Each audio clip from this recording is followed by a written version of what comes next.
Good morning, everyone. Welcome to today's hearing. Today we're going to begin by hearing further evidence from Mr. Booth of Artelia. So could you ask Mr. Booth to come in, please?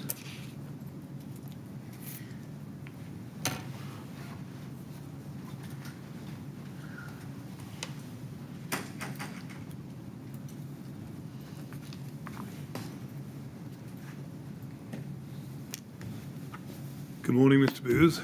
Good morning. Ready to carry on? Yes. Good, thank you very much. Yes, Ms. Grange. Good morning. Yes, good morning, Mr. Booth. Morning. So I want to start this morning by asking you some questions about the decision to re-procure the project that happened in 2013. Now, we know when you started on the project, you started in April 2013. Were you aware that Artelia's cost estimates at that stage were in excess of the TMO budget? Yes, I was. And were you aware that Leadbetter's cost estimates were even further in excess of the TMO budget? Yes, I was. Now, if we just look at paragraph 45 of your first witness statement, if we can go to ART 408527 on page 10. You say this, you say, although I had limited direct interaction with Leadbetter, my impression of them as a contractor was that they were not open or transparent about how they had built up their figures in their cost estimate for the project.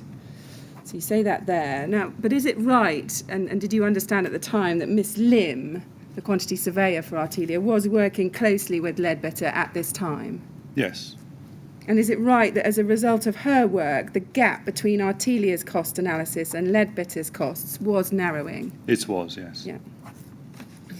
When you joined the project, you've said you were aware of these discrepancies between the budget and Leadbetter's and Artelia's cost estimates. Did you think that the TMO could afford the project as things stood at that time? Well, no, because at that time the estimate was in excess of what the budget was, so something needed to be changed. Yeah. Now, can we go then to the status report for the TMO that Artelia produced in April 2013? This is ART 409101. Now, bearing in mind the date of the 23rd of April 2013, is it right that this was produced pretty much at the moment you were joining the project? Yes, it was. But are you familiar with this status report? I am. Can you help us? Who drafted it? Robert Powell. Right. And can you recall when you first read it? It was when around the time it was issued. Yeah. It was part of the. It was a good document actually for bringing me up to speed as to where the project was, because it articulated, the position of where it's what was a status report as of the status of the project as of April 2013. So. Yeah. If we turn on to page 5, in the second paragraph, we can see why the report's been created. It says there it's been generated because progression of the scheme has been extremely slow since before the beginning of 2013, and there are obvious indications that the scheme as it stands remains outside the parameters set for the project relating to time and cost, and that continues to hamper progress. So we get that there. And then in the middle of this page, we see it in bullet point form, a summary of the contributory factors to that situation. And we can see their client brief has been allowed to develop in a piecemeal fashion over time, absence of a controlled and managed scope for the project, late commitment to a defined construction budget, etc. And there are a number of factors there that are mentioned. Did you have any view at this time that you read this about those contributory factors? Did you agree with them? Well, I was just coming onto the project, and so I had no reason to not believe them, because I had no experience of anything other than what was being presented. Yeah, I understand. Then if we go on to page 18 of this report, at the bottom of the page, immediately above the numbered list, we can see that it says So whilst it is expected, 2 paragraphs up, whilst it's expected that prices to be received from either Higgins or Lakehouse may improve upon those submitted to date by Leadbitter, there would need to be some significant work to align all the figures and determine if this course might give better value. And then it says, whilst this exercise is still underway, Appleyards would suggest this is not a viable option for the following reasons. And then if you can see, a number of reasons are given as to why, in this report, it was said it was not a viable option to effectively get others to pitch in for the project or tender for the project. And we can see at 1, the project QS, project costs, maintain that the overall cost of the scheme is in excess of the budget, which would indicate more fundamental action is required rather than to just change the contractor. And then there are other factors, including throwing up legal questions. And then at 3, replacing the principal contractor at this stage would incur additional time and expense without the guarantee that the TMO would be any better served by the replacement. So we can see that's very clear advice from Artelia at this stage. And then if we can go to page 25 and look at the conclusions and recommendations of this report. And I want to start looking at the second paragraph down. It says there, the project is currently over budget with little expectation that if left to iterative reviews with the contractor giving diminishing returns, that costs will be aligned or reduced sufficiently to make the scheme affordable. And then in the third paragraph, it says the TMO is advised that it has desires to change the overall scheme to accommodate a change in brief, and the proposed VE options to afford these proposed changes may be consumed simply to bring the existing scheme within the realms of affordability. Do you see that there? Yes, I do. And then if we look within these conclusions at the third paragraph from the bottom of this page,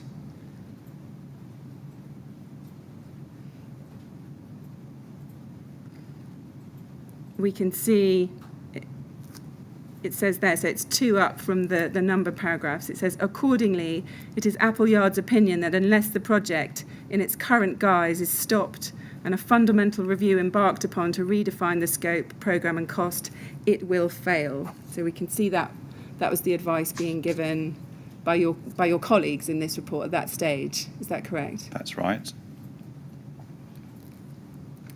And then there are some numbered recommendations at the bottom of this paragraph in the conclusions.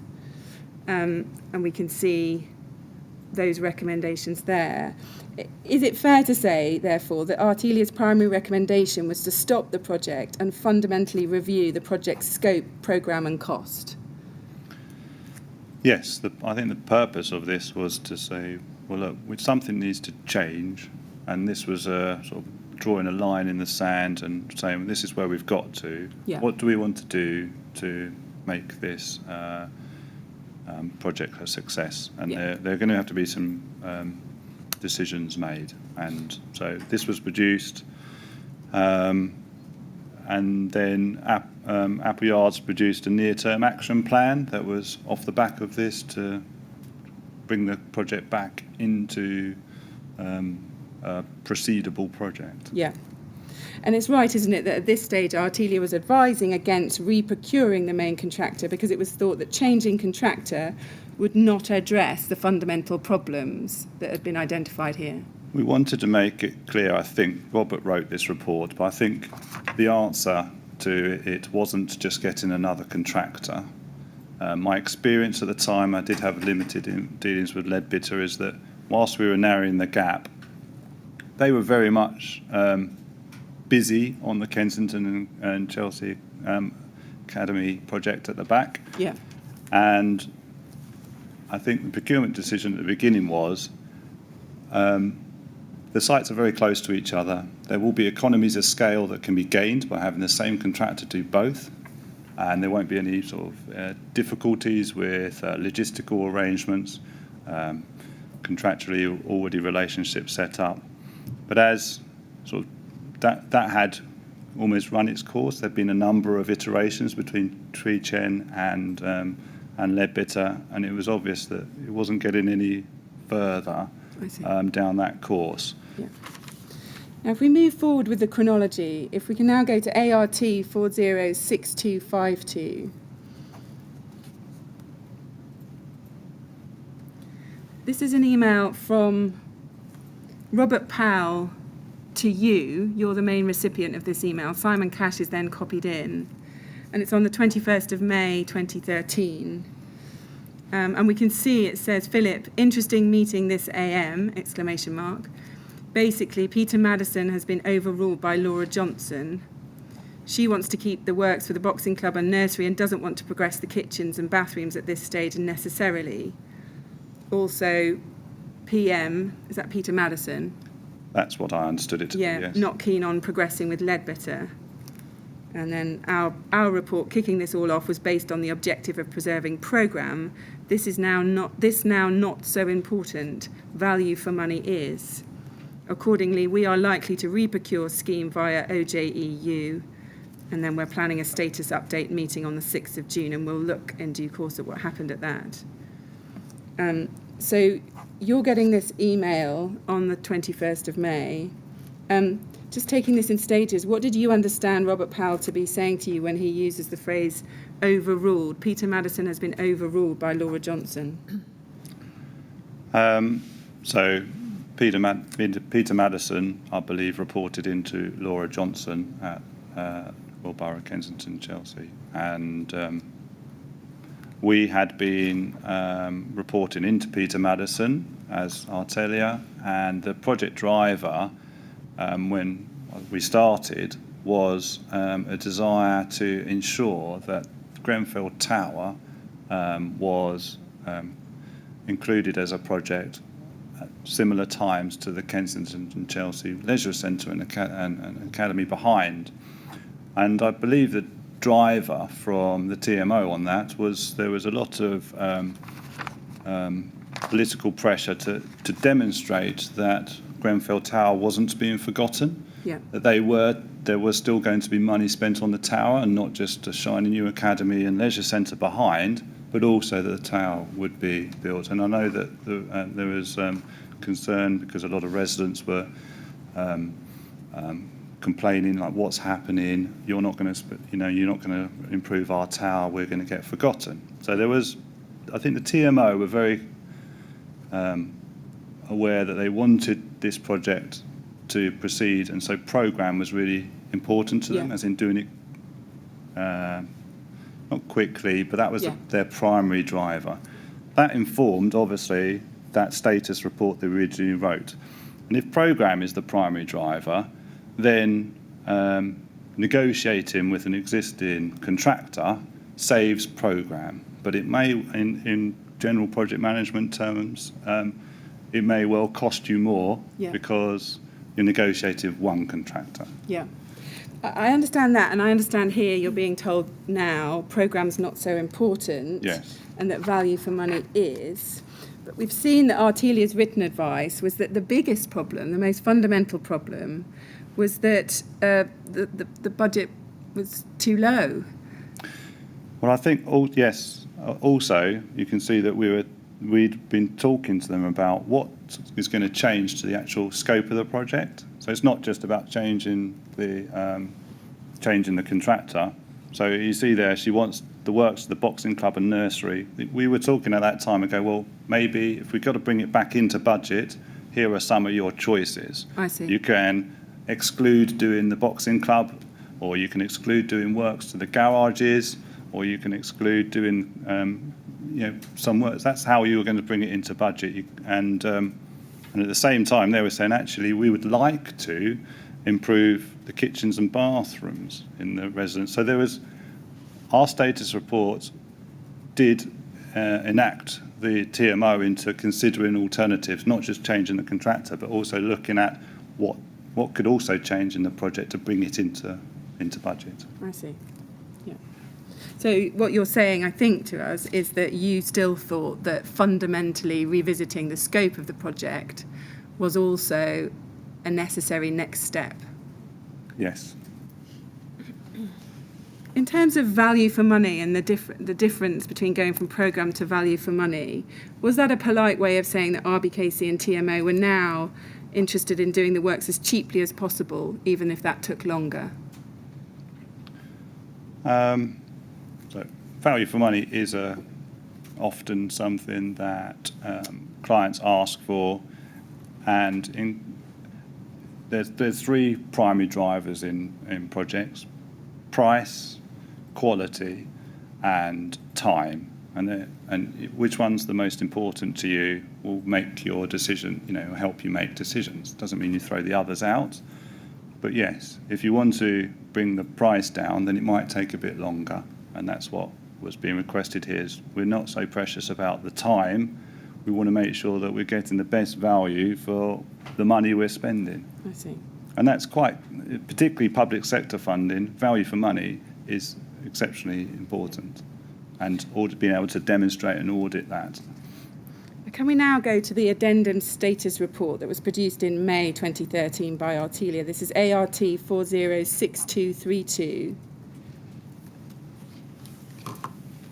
We can see that this is dated May 2013, and if we go on to page 3 of it, we can see that it was authored by Robert Powell and checked and approved by Robert Powell as well, and then it's issued on the 24th of May 2013. Do you see that there? Yes. And did you read this report when it was produced? Yes, I did.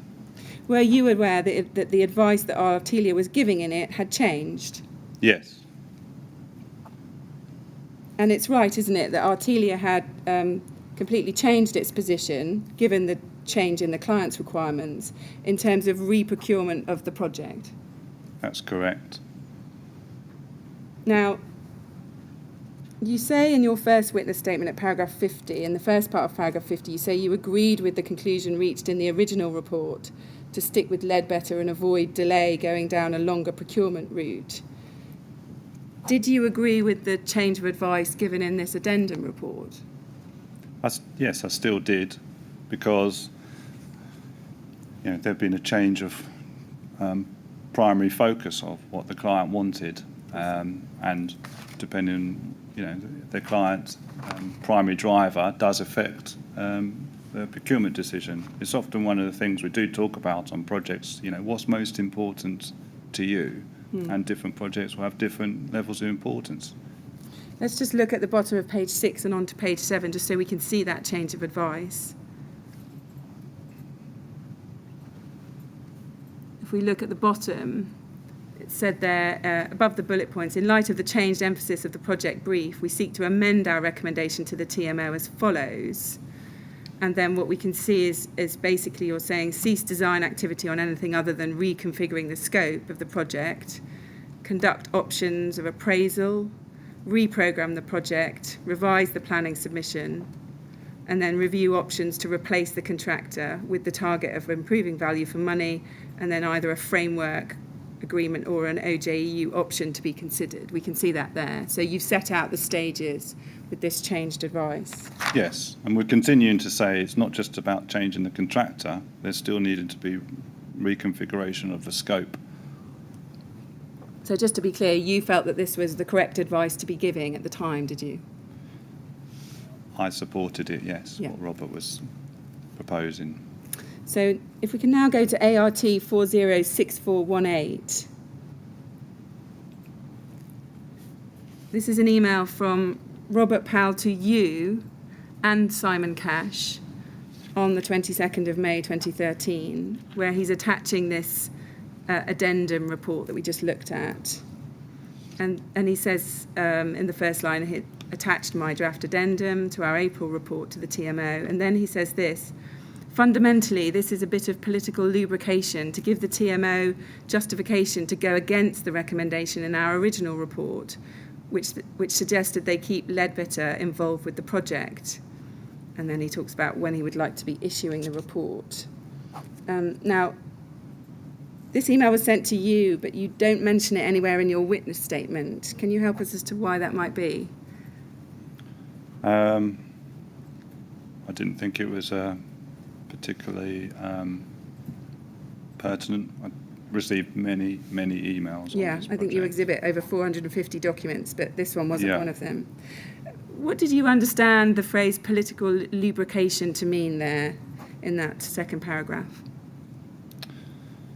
I didn't really give it a great deal of thought. I'm not sure what Robert meant by that. I mean, he was quite flamboyant with his language sometimes, Robert, as an individual. My impression was simply this was the client had a report by their professional team telling them to do one thing. They changed their project driver, so they needed, before they went to the board, the new advice that was appropriate to the new driver. That's, the TMO following their professional advice. I see. And you were entirely comfortable with that, were you, in the circumstances? It didn't cause me any concern.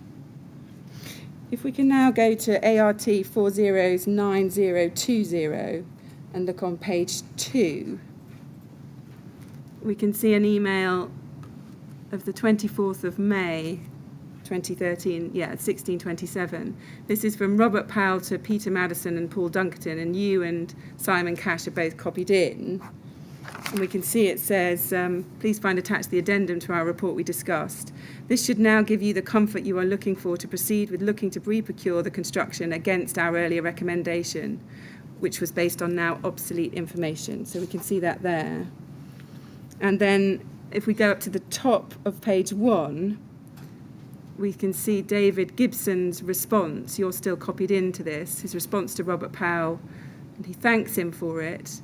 And then in the second lines, he says, the recommendations within the addendum are in line with our discussions of last week and allows us to progress towards re-procuring the construction. Now, those discussions, where he says in line with our discussions last week, do you know what he's referring to there? Who were those discussions between? I don't know. You don't know? I mean, Were you present during any discussions in which this change of advice and this addendum was discussed? no. Okay. But I assume it was because, like the emails or so before that you said, which the change of driver means the change of strategy. Yeah. Now, moving forward again, we saw in an earlier email that there was a proposal to discuss this. Actually, we can see it here in this email, proposal to meet again on Thursday the 6th. That's Thursday the 6th of June. If we can go to the minutes of that meeting, this is ART 409106. And we can see this is called a TMO meeting, and you authored the minutes for this meeting and took the minutes. Is that correct? Yes, it is. And then if we look at the bottom of the first page, at point 2.1, under contract procurement, the minute reads PM. Is that Peter Madison? I think so, yes. So It'll be in the brackets a little bit. yeah, after I think this is Peter Madison. Yeah. PM requested Appleyards to review the previous addendum report to include greater detail on programme and costs to demonstrate that tendering the contract will deliver greater value for money, the main project driver. Do you see that there? I do.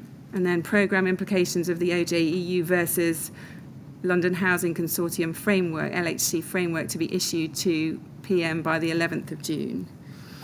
So by that, do we understand that the TMO requested a further revision of Artelia's addendum report? My memory on that was that what they were interested in was what were the timing issues. So we'd advised that it would take them longer to re-procure than the previous strategy of negotiating with Ledbetter.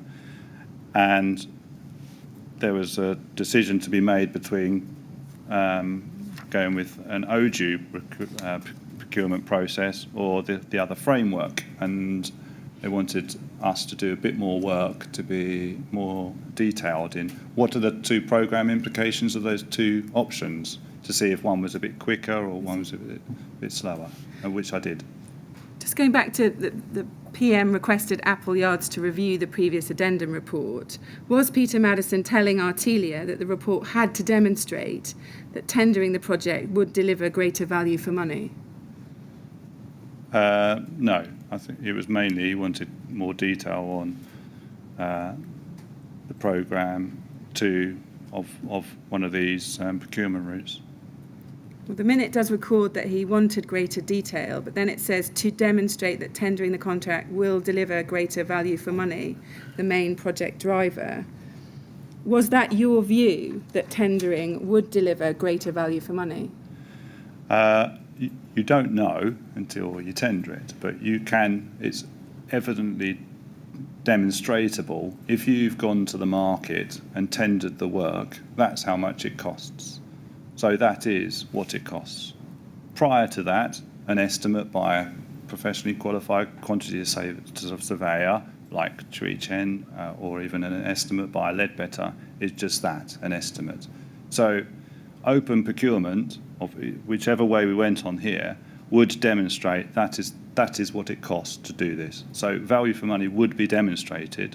Yes, I think what you're saying is, can it be demonstrated that it would be cheaper than what we had on the table for Ledbetter at that time? Yes, would tendering it deliver greater value for money? Was that Artelia's opinion, that tendering it would? It would demonstrate that is the greatest value for money that you can achieve it, because market rates will determine what the actual cost is. Right. You can't demonstrate value. They won't necessarily demonstrate that it was greater value for money, will they, depending on how the tender results come in? It might not, depending on market conditions, etc.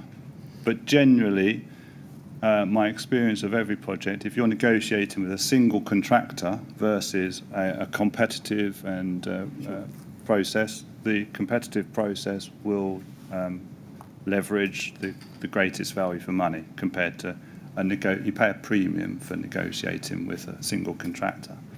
Was the quality of the works and the safety of the works ever discussed at this meeting? Not that I recall, no. Can we then go to ART 406473? This is an email from you to Peter Madison on the 11th of June 2013. And I want to look at the fourth paragraph down, beginning I understand. You say, I understand you have spoken to Simon Cash today about Appleyard's report produced in April and the addendum. We had agreed at our meeting last week to issue a revised addendum to the report by Thursday, recommending the best value for money procurement route. However, following your conversation to Simon, it appears that more adjustments may be required, delaying our delivery to you. Simon is looking at arranging a time with you to enable a full review of the report to ensure it meets your requirements. I wanted to raise this here so you were aware we are unlikely to meet our Thursday deadline now. I want to ask you about the second paragraph from the end of that, where you say Simon is looking at arranging a time with you to enable a full review of the report to ensure it meets your requirements. What did you mean by Peter Madison's requirements in that sentence? So I wasn't altering the report. Simon and Roberts were, and I think at this time of writing this email, I'd taken away the action of doing the comparison of programme between the two procurement options, but we'd made a promise to deliver an addended report clearly, and it looked like we were going to miss that deadline, and it was I wasn't doing it, but Simon was doing it. I see. And I think he asked me, look, I want to make sure we get this really right, because these aren't short reports; they're detailed, and I think Simon just wanted some more time to talk to Peter, make sure we got it right this time. I see. So that's what I think that's what I was saying. Yeah. So is it your evidence that those that really were involved in amending this report was Simon Cash and Robert? Is that right? Yes. Remind me who that is. Robert Powell. Yeah. Who'd written the original My report. Previous employer, I took over from him as employer's agent. So Robert Powell's still involved. Yeah. Yes. Did you get involved in the detailed discussions about the changes to the addendum report, or was it Simon Cash and Robert Powell who was doing that? I think they were mainly leading on it. I was aware of what was going on.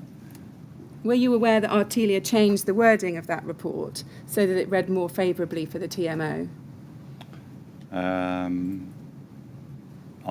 I wasn't particularly aware of that. I don't know the specifics of what changes were made. I think the overall recommendations were the same, as I recall. I see. I think Mr. Cash agreed that Artelia had been strong-armed into amending the report to read more favourably, taking out certain parts that were slightly negative for the TMO and putting in other passages. Were you involved in that? I wasn't present at those things. He'd be best to Yeah. advise on that. Let's turn to another topic now. So the OJEU process itself for the selection of the main contractor. What was your role in the OJEU process? What role did you play? So I remained as the employer's agent. I was administering the overall process of tendering via the OJEU. So it's a very it's a European process. It's very regimented and precise, and so I was doing the administration of making sure that we got all the documents together from the professional team. The notice was published on the website, coordinating the administration. And can you help us? How did your role sit with that of Jenny Jackson, who was, I think, the TMO's lead on procurement? Did you work closely with her during this procurement process? I did. I'd describe it as she was a procurement expert. That's how she was introduced to us. So she was very familiar with doing these sort of exercises, and I wanted to respect her position. So if I drafted something, I'd share it with her. Yeah. But I was very much led by her as the client procurement expert. Yeah.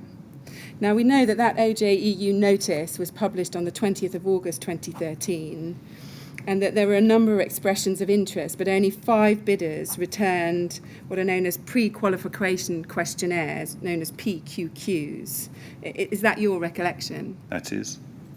Is that a low number of returns for this sort of contract, 5 returns? It's not high, but it's not low. I mean, the point is you only want people that really can do the job and are interested in it to return it. There is a fair bit of work in returning a pre-qualification questionnaire. So that drop is not uncommon because it's quite easy to request information about a project.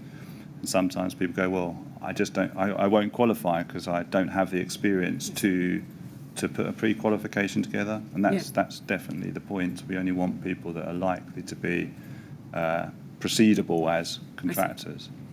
Now, all 5 of the bidders at this stage were invited to tender for the contract, is that right? That is correct. And of the 5 bidders, is it right that Ryden scored substantially below the others in the PQQs, the pre-qualification questionnaires? Yes, they didn't score so well in the pre-qualification hurdle to get into tender. Yeah, I think we can see on the overall scores, Ryden was down at 51, and some of the other contractors in the 60s. Mullally was 69.5, Durkan 66.75.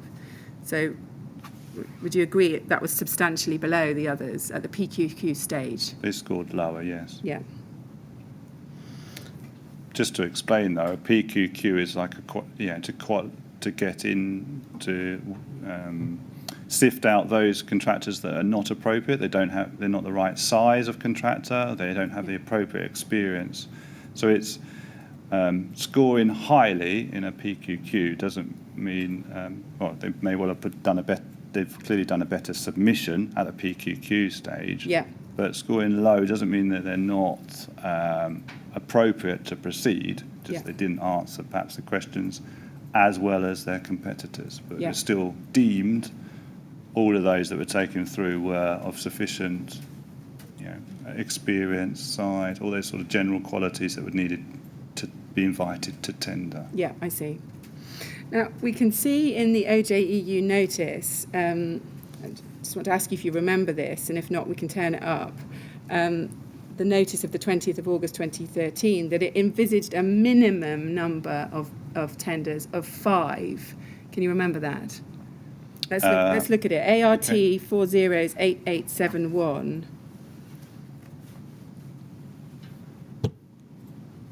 This is the OJEU notice of the 20th of August 2013. And if we go on within it to page 8, and we look under section 4, procedure, in the middle of the page, we can see, it's right at the bottom of that page, there's a heading, limitations on the number of operators who will be invited to tender or participate.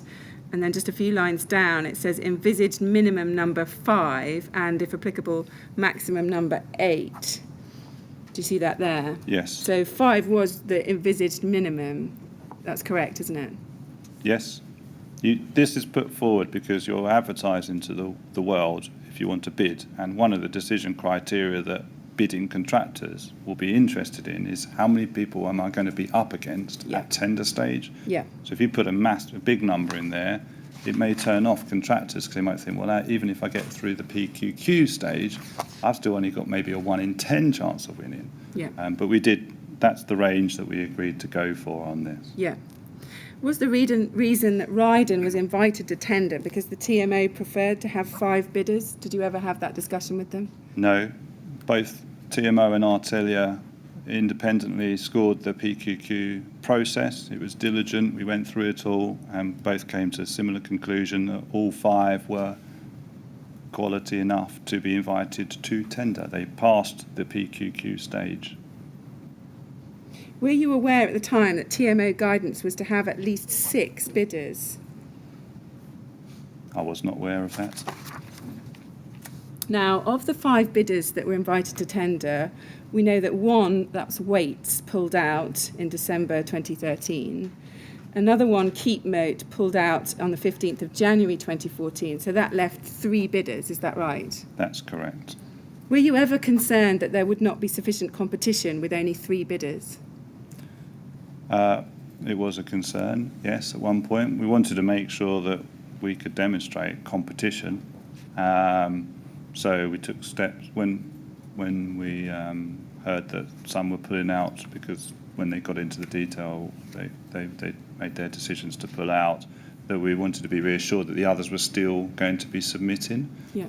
3 would be my minimum, really, that you would want to compare as a fully detailed tender exercise. Was there ever any consideration given to recommending the recommencement of the process?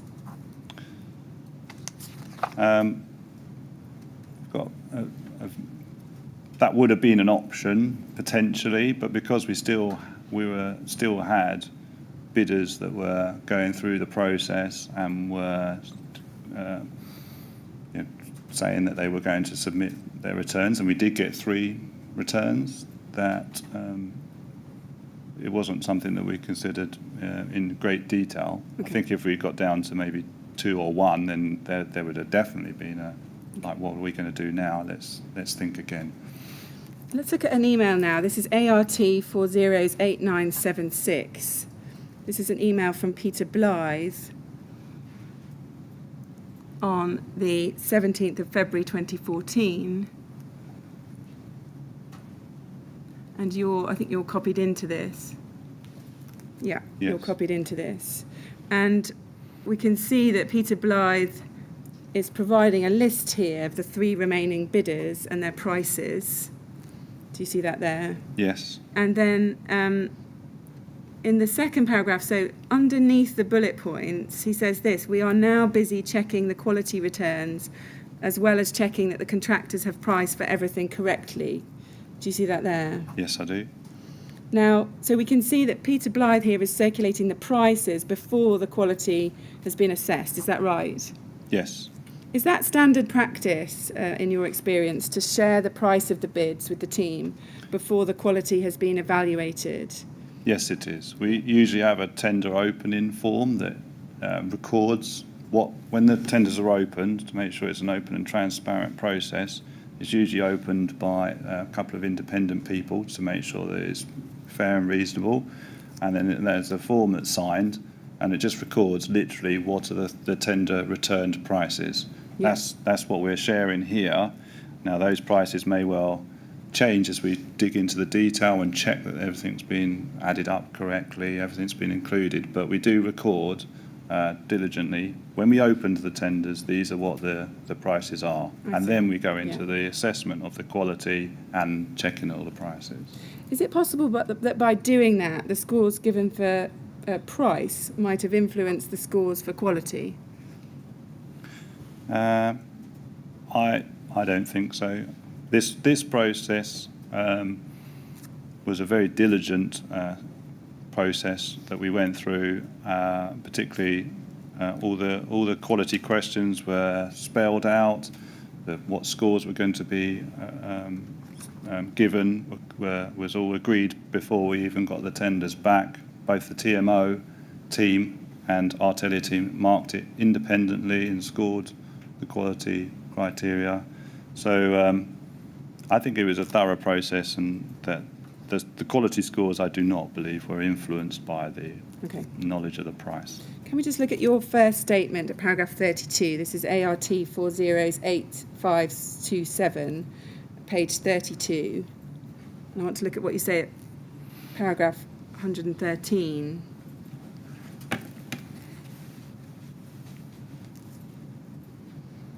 So you say, following receipt of Tweetian's email, both Studio E and Max Forden provided comments on Ryder's tender submission from a technical perspective on 19th and 20th of February 2014. Bruce Soons of Studio E commented in his email that he was concentrating on Ryden as the others are so far behind. I understood this to mean that Bruce Soons had concentrated his efforts on assessing the Ryden tender submission because it was the lowest price, and believed it was significantly stronger than Durkan and Mullally's tender submissions. So we can see what you say there. And just for the transcript, that email where Soons says he's concentrating on Ryden is at ART 408832. Now, is it normal in your experience to concentrate most attention on the cheapest bid? So Bruce Soane's role in this, he didn't score any of the quality criteria. He wasn't part of the scoring team, but he was the lead designer and architect. So he was looking at the proposals, or he should have looked at all of them. And I think he was saying here that he concentrated on Ryden first because he had made the assumption that they were most likely to win. I think he was just prioritising his workload. But and we were seeking his comments on, is there anything in their tender submission from you as the architect that you should be raising to us as causing a concern? Does it look appropriate? And that's what I took from that. Would it be fair to say that those assessing the bids were most concerned about price? So before we started the tender process, we'd agreed how we were going to score it and how it was going to be orchestrated and managed. And so price was deemed as 40% of the overall mark, and quality was deemed as 60%. And that was broken down into various different quality criteria. So 40% of the score to determine who would win was based on price. That's not an unusual ratio. And we discussed that with the client at the beginning of any tender exercise, depending on how price sensitive they are and how quality sensitive they are. I mean, that's actually quite quality focused, 60% of the score towards. I'm interested that the architect, you say the architect, and we know they were the lead consultant, didn't contribute into the quality assessment. Again, is that normal on a project like this to not have your lead architect or lead consultant contributing into the quality scores? So he was involved, but he didn't actually mark the quality response questions. Most of the questions were around, I forget all of them, but they're around procedure and process, which is best placed between the client and us as employer's agent and the quantity surveyor to do scoring. Bruce was representing his role as the architect, and so commented on architectural aspects. I see. In your view, did all the bids get an equal amount of attention, and specifically, did the more expensive contractors have the quality of their submissions assessed with the same amount of care? Absolutely. This is actually one of the most diligent procurement exercises I've ever been involved in. We scored all of them very diligently. We scored them independently. We got together with a TMO. We compared our scores. We reviewed the comments. It was a very thorough procurement exercise from my point of view. Can we now go to ART 402197? This is Artelia's final tender report, dated the 12th of March 2014. And if we look at page 4 of this, we can see that you checked and approved this report. Do you Yes. see that there? The author is Tweet Chin Lim, and you have checked and approved it. And then if we go on to page 12 within this, we see the prices that were bid. So we've got a table, simplified table of the prices in the major categories. And perhaps if we can start by just looking at the bottom of the page. There we can see the respective prices. Now, the first sum we see, it's not easy because we can't see the tops of the columns, but I'll explain. The first sum of £10 million there is the Artelia estimate. And then the next price is Ryden at 9.2 million. Then we have Durkan at 9.94. And then we have Mullally at, I think Mullally is then at 9.89. Is that correct? Perhaps we can just scroll back to the top. I'm just checking my notes are correct. No, sorry. There's a typo in my notes. If we go back to the bottom, Mullally at 10.4. So we can see from that the 9.2 there for Ryden is substantially lower in price than the other bidders. Do you agree? There's a range, and they are the lowest, yes. Substantially lower. I mean, the next tender is 9.9, and the others are all above 10. So there's 700,000 between 1 and 2, and then, 500 from 2 to 3. Did the Ryden tendered sum strike you as abnormally low? I did not get that impression, but the QS is really so Chui Chen would have been the one that would have really dived into the detail of assessing whether or not this was abnormally low or not, and I think she makes comment in this report on that. From her professional capacity as a QS, she'd be best placed to highlight if things were being undervalued or missed. I see. I think she says I think she does comment somewhere in there. Yeah.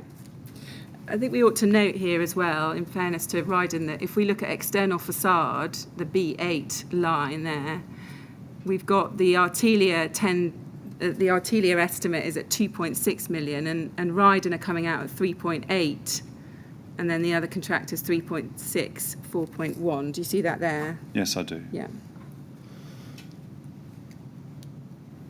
And if we go over the page to page 13, in the 6th paragraph down, so just before the table in the bottom half of that page, we can see that Artelia have said, overall, the table on page 7 reveals broadly consistent pricing at a sustainable level. So would you agree that that was the advice that Artelia was giving at this point? Yes. Now, I want to ask you a little bit now about resident involvement in the OJEU process. Can we just look at paragraph 89 of your first witness statement? This is ART 408527. And I want to look at page 23. Yeah. So there you say, on the 9th of October 2013, Jenny Jackson of the TMO sent me the results of the evaluation undertaken by the TMO of the subjective PQQ questions. And then you say this, question 10.3 of the PQQ, which related to communication and coordination with residents during the works, was evaluated in a meeting attended by 2 residents of Grenfell Tower and David Gibson, Jenny Jackson and Claire Williams of the TMO. The remaining questions were evaluated by Jenny Jackson and Claire Williams. Peter Blythe and I marked the subjective questions on behalf of Artelia. The scores were added together and an average computed. Do you see that there? Yes. Now, did you or anyone else at Artelia advise the TMO on who should be scoring which questions? Or was that something the TMO decided for itself?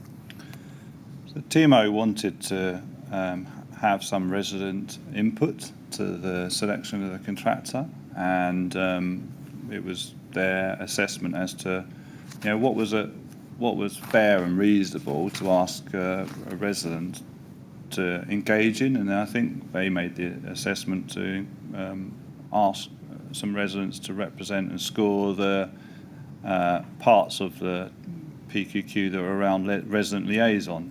Yeah. I think that's what happened. Let's have a look at the scoring matrix for the PQQ. This is at ART 408909, page 3. And we can see question 10.3 there, which we know is the question that the two residents had some input into marking. It said Grenfell Tower will be occupied during the construction works, and working effectively with residents is essential to the success of the project.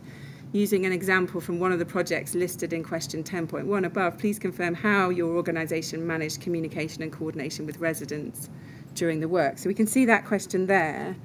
Now, underneath it, you see at question 10.4, there's a question about potential disruption to residents if the contractor doesn't keep to programme. So it says the timetable for completion of this project is challenging, and to minimise disruption to residents, it's important that the project is delivered to the agreed timescales. And then using examples how your organisation adhered. Now, would you accept that that would also be relevant to the residents, wouldn't it? Disruption to the residents due to programme overrun. I think it was referenced in this was more around timetable. Yes, could disrupt residents. It was the TMO's decision which questions they engaged the residents in. I think there were also what's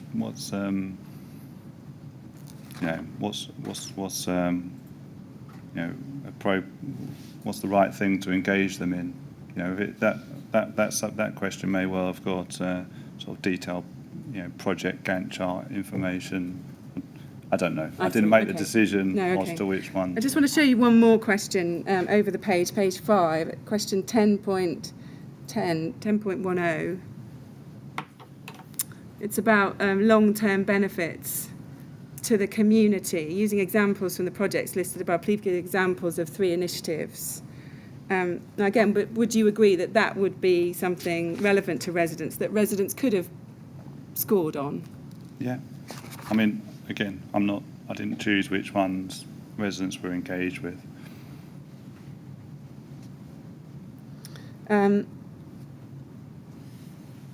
Now, it's right, isn't it, that residents weren't involved in scoring the bidders on programme or quality? Is that right?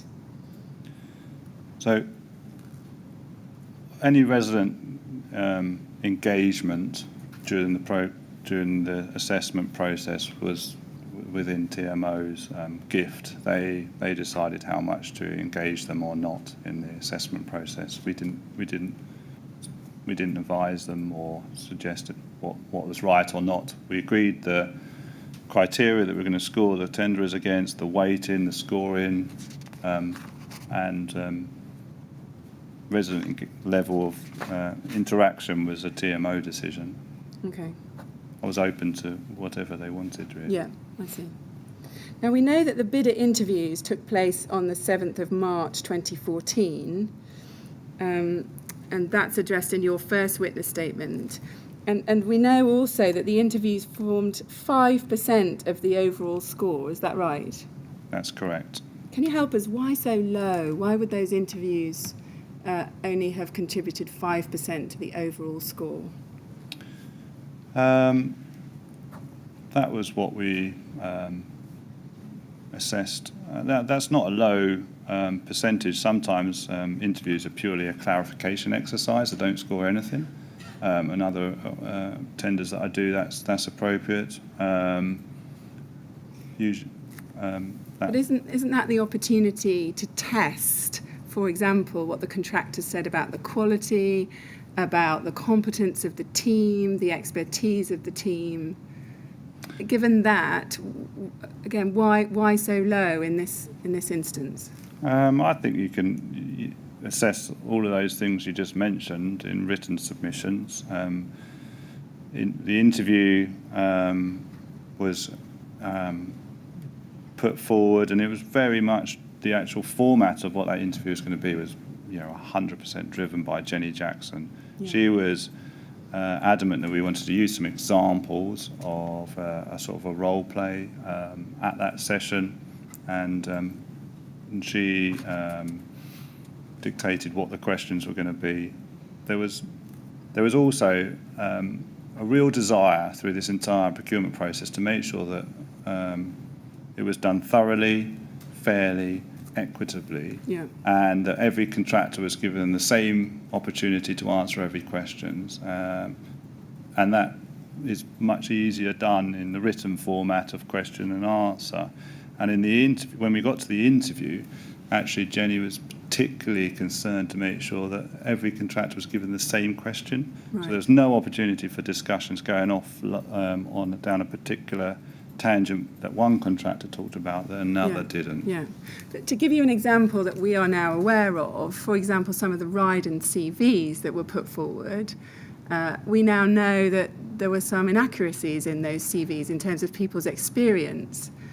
Isn't the interview a potential chance to test some of that and get a better feel for who is going to be on this project, in fact, and what their experience had been, in fact? So, yes, interviews are a great opportunity to get to meet the individuals and the team that are going to deliver the project. My memory of the interviews that we had, the scenario that we played was particularly resident focused, like how are you going to deal with something that had gone wrong and on the construction, and you needed to liaise with residents and things like that. So it was a deliberate role play to see those team members how they would react perhaps in the real life. So I think the interview was doing exactly that, checking and seeing the team that would be on the job, how they would react to the possible events that would happen on Grenfell Real. So I think it happened. Was that a question you ever thought to ask? Here's the people that have been proposed in your CVs.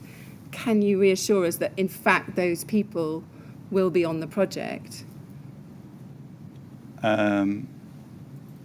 So we asked them to put forward their proposed team. That proposed team was asked to come to the interview. They did. I remember seeing the people that then ultimately did deliver the project from Ryden, resident liaison lady, and the contract representative. So okay. Yes, we did ask the people that were going to do the job to come to the interview. I see. So you assumed that, therefore, those people would in fact be doing the project?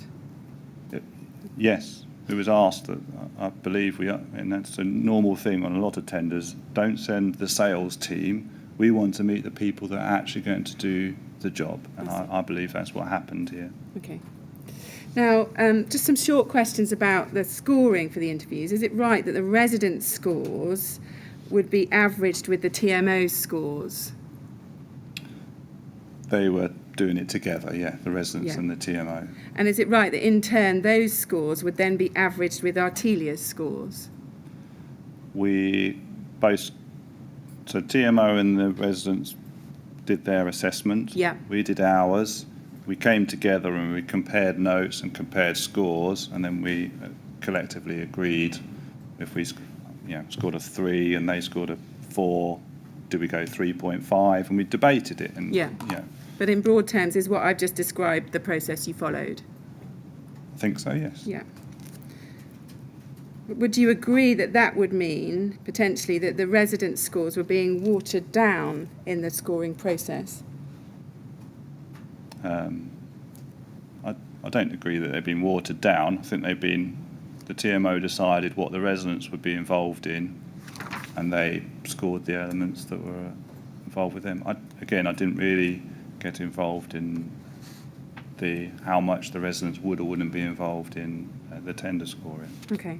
Can we look at the agenda for the meeting on the date of the contractor interviews, ART 408870?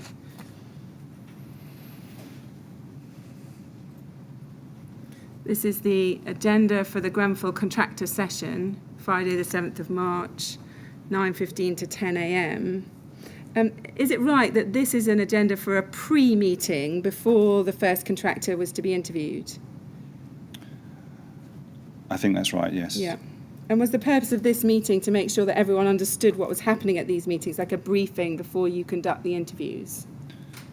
Yes, and making sure everybody knew where we got to so far on the tender scoring process. So it was just amongst TMO people. I think that this was headed on TMO headed paper, is it? And we can see at item 4 that you're doing a briefing there on the tender quality questions. Do you see that there? Yes. Can you briefly remember what that involved? I think it was just to update the attendees to the meeting that where we'd got to on scoring the other tender quality questions. Yeah. Progress update. Now, if we can go now to an email, ART408969. This is an email from Claire Williams of the 6th of March 2014 to you. And the subject is going through Grenfell quality evaluation. And it says, Philip, Peter M. has asked that you present this in a way that you get residents to buy into the various topics and understand what we are looking for. I think this means that you need to be very clear on why some answers were better than others. Do you see that there? I do. And was that email in relation to the briefing that you were going to be giving in this pre-meet that we just looked at a moment ago? I'm not sure. I don't recall this email. Was it before, time-wise? I think it was the day before. Yeah. It's the day before the interviews. They're on the 7th of March. This is on the 6th of March. So I wonder whether you can help us as to what you understood this to mean. Peter Madison has asked that you present this in a way that you get residents to buy into the various topics and understand what we are looking for. I think this means that you need to be very clear on why some answers were better than others. What did you take that to mean? I think I think it was around explaining to perhaps the residents that were there why we might have scored one quality return answer a 4, say, and why we scored another a 2, and just being clear on the process, and that we had a agreed scoring criteria beforehand, and what you needed, what we were expecting in terms of answers to score a higher score than the other. We were about to score, if I think about this now, if we were about to score the actual interview, so it would be appropriate for us to sort of take the residents through, like this is how we are scoring it, so we all take a similar approach, and realising that residents wouldn't necessarily been involved in an exercise like this before, so we just needed to explain how it was going to work and what was expected of them. I think that was what I took from that. Yeah. There's reference in that first line to you getting residents to buy into the various topics. So far as you were aware, had there been any problem with resident buy-in for the tender process more generally? I don't know if there had been an issue with buy-in to the tender generally. I know the TMO were trying to engage with the residents and reassure them that these works were going to happen, and were wanting to listen to them and involve them in as best they could. I see. Now, I now want to discuss some events which took place at the time when Ryden was appointed. And just to recap on some relevant dates, on the 18th of May 2014, Ryden was notified it was the preferred contractor. And then there was a standstill period while other bidders were notified.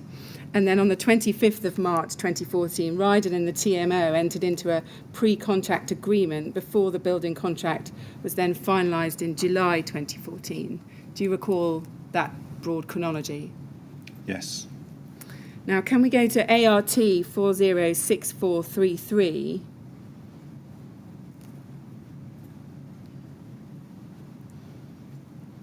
And I want to, this is an email chain between Simon Cash and Jenny Jackson of the TMO, and I want to look at the bottom of the page where we see Simon Cash's email to her. You're not copied in here. It's on the 3rd of March 2014.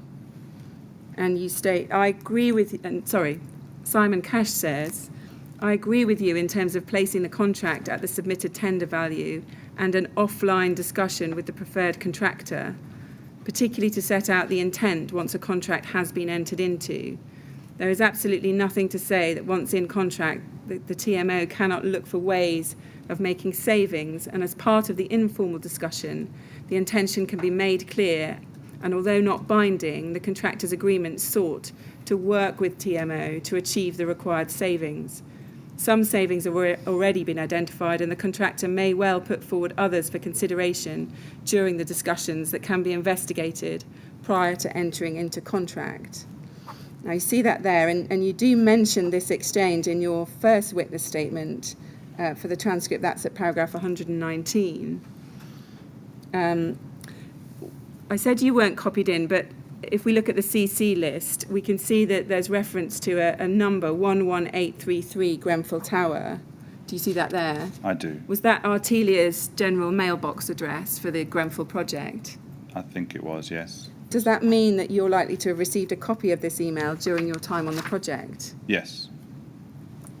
Is it common in your experience to discuss savings to the tender price of a bidder before they are selected? So in the tender itself, we did ask for sort of alternative prices. So even in all of the tenderers were asked that. Is it common to discuss savings to the tender price of a bidder before they're selected? And here I'm really talking about doing it with one bidder and not with the others. No. Do you have any recollection of seeing this email at the time? It would have been through the 11833 email address. Do you recall seeing it at the time? Yes. And did you have any reservations about the advice Simon Cash was giving in that email, including the reference to an offline discussion? Did that concern you at all? What I interpreted from this was at a time where we had nearly completed the entire tender process, and we recognised that even the lowest priced tender was in excess of the TMO's budget. I believe Jenny Jackson in particular was wanting to diligently understand what the next stages would be in the procurement process, because normally you would just say, you are the win. We've done all of the assessment criteria. You are the selected bidder. Here is a contract. Please build what we want to build. But she recognised that we couldn't just say, here is a contract for 10 million, because they didn't have that money. So they couldn't commit to a contract in that way. So this was a precursor. Well, how are we going to manage that? Make sure that we delivered an ODU compliant tender, but that we also recognise that we needed to do some sort of change to the whoever we selected to make sure it was brought back into budget. And I think that was what was being talked about here. So it wasn't to do it that would impact on who won the tender. I think it was, we'd know who won the tender. We'd need to enter into perhaps some other agreement with the selected contractor to then work how to get it back into the budget. So just pausing there, you said it wasn't going to impact on who won the tender. I think you then say, I think we know who won the tender. But this is the 3rd of March 2014, and you haven't had the contractor interviews yet? Yeah, so this is pre-judge. This is our sort of interpreting. We knew all 3 tenders were above the contract price, the budget that the TMO had. Yes, so regardless I think, sorry, I'm going to interrupt. I think you just said that we knew who'd won the tender. Do you mean that? No, if I said that, I apologise. We didn't know. We had scored, that's incorrect. We had gone through most of the scoring process, I believe, by that time. Okay. We hadn't decided who had won. We hadn't completed it, and we hadn't notified anyone. This was Jenny knowing that whichever contractor won, it was going to be more than their budget. So how are we going to take the next steps forward once we've concluded the tendering process? My original question, it's a short question, was did you have any concerns when you read this email? Yes or no? No. Now can we go to RYD 403310, and I want to look at the bottom of page 1 and over onto page 2. This is an email right at the very bottom, is what I want to start with, is from David Gibson to Steve Blake. This is the 13th of March 2014. And if we go over the page, we can see that Claire Williams and Peter Madison are CC'd in, but nobody from Artelia is copied in here. And if we just quickly scan down the email, this is David Gibson to Steve Blake, saying, Peter Madison of the TMO has given you your contact details. I understand you're currently in a meeting. I've attached a simple spreadsheet indicating the areas we would like you to look at in relation to possible savings. Our target is around 800,000, which included the cladding savings already priced. Can you come back to us early Monday? So that's that email. Were you aware of this email exchange or these email exchanges going on in March 2014? No, I've not seen that email before. Were you aware at the time that the TMO had asked Ryden to find savings of around 800,000? No. Now, a meeting is set up for the following Tuesday, in fact, because although it says Monday in this email, if we scroll up to page 1, we can see that those on the email chain then say, your spreadsheet says a Tuesday PM meet rather than Monday PM, and I think in the very top email it's then confirmed that the meet will be on Tuesday PM. That's Tuesday the 18th of March by our calculation. Were you aware at the time of a meeting being set up between Ryden and the TMO on the 18th of March 2014? If I wasn't there, then no, I don't know about that. Were you actually at that meeting on the 18th of March 2014? I remember a meeting where we introduced them both post tender selection. I think that was much later. Yeah. So no, I don't think I was there. I'm surprised that about this because we were very thorough in the how we organised the tendering process. Is it within the procurement rules to seek a reduction in price from one contractor during the tender evaluation process? No, not I'm aware of. I then want to look at the letter that's sent to Ryden in mid-March 2014. If we go to TMO 1305474,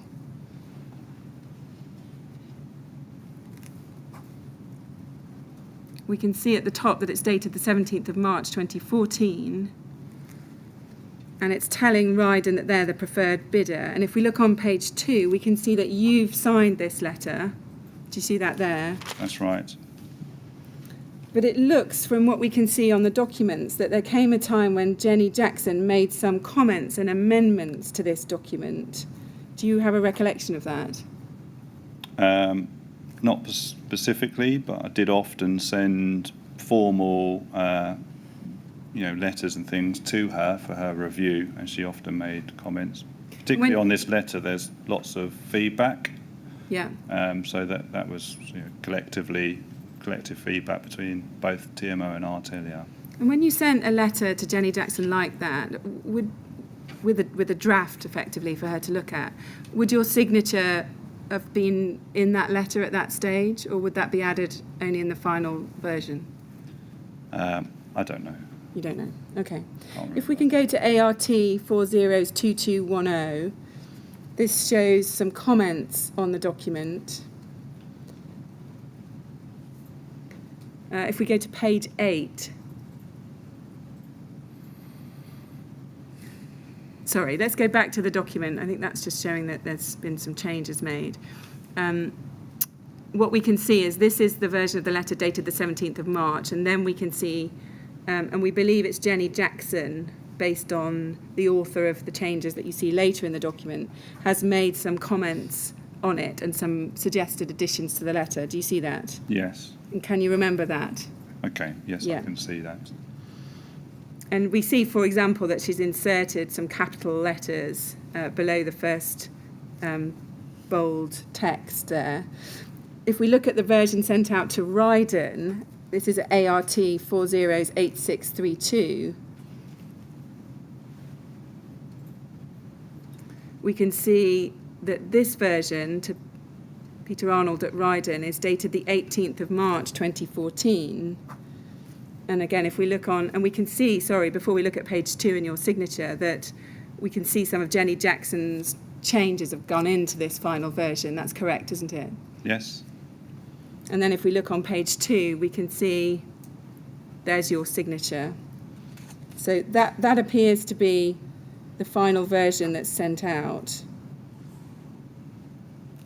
Can we then go to ART 408755?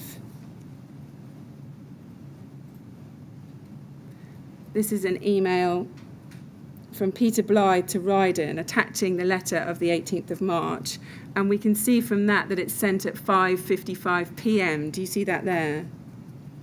Yes. Do you know how Peter Blythe would have received the instruction to send these out? Would someone at the TMO tell him, right, now you can send these out, and then he would do that job? Maybe, or it might be probably me telling him that yes, the letter's been agreed, please send. And so we now know that the TMO had a meeting with Ryden in the afternoon of the 18th of March. That was on the Tuesday, the 18th of March, this day. Did you know anything about that meeting? No. Were you ever made aware that Ryden got the job because it was prepared to reduce its tendered price? No. As I said, I thought we absolutely did a very thorough process. Yeah. This is news to me. I think Ryden went through, we orchestrated the whole tender and they scored and we followed the rules as far as I was aware. Yeah. I didn't know anything about that. Mr. Chairman, I think that might be a good time for a break. I'm All right. doing well with this witness. I've Good. got another couple of topics to do, but I would hope that we'll get to the other witness before lunchtime. Well, that would be good. Yes, all right. Thank you. Well, Mr. Booth, we'll have a short break now. We'll come back at 25 to 12, please. Okay. And please remember not to talk to anyone about your evidence while you're out of the room. Thank you.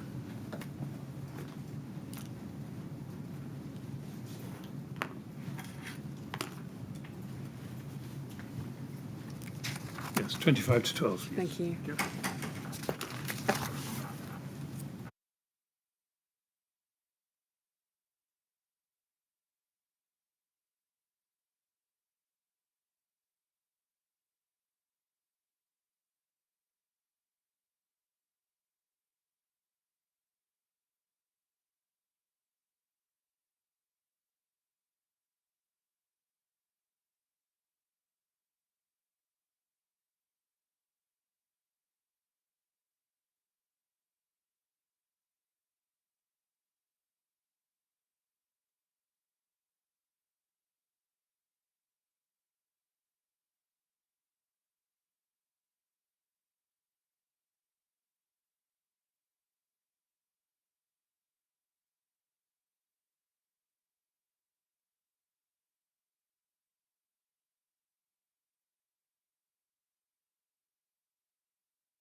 Right, would you ask Mr. Booth to come back in, please?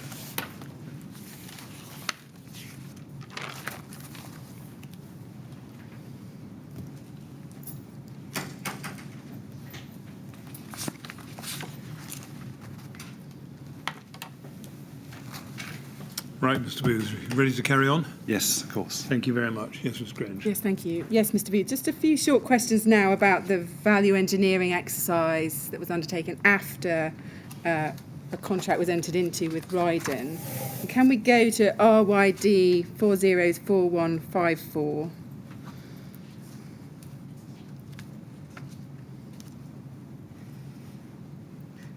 This is an email from Simon Lawrence to Claire Williams, Mark Watterson, and you and Peter Blythe on the 6th of May 2014. And it's about a meeting with the planners, which was to be held on the 8th of May 2014. And it appears that this discussion is against the backdrop of whether the planners would accept ACM as the exterior material for the rain screen cladding system. Do you agree with that? Yes, this was meeting with the planning officers to talk about how we were going to discharge some of the conditions, and Yeah. one of them was the facade. Yeah. And under Simon Lawrence's agenda points there, the first bullet, it says this: proposal of material change to the facade from zinc to aluminium composite, ACM. Put forward our case that ACM is not an inferior product to zinc. Do you see that there? I do. And you mentioned this email in your first witness statement. If we can go to that, ART 408527 at paragraph 133 on page 38.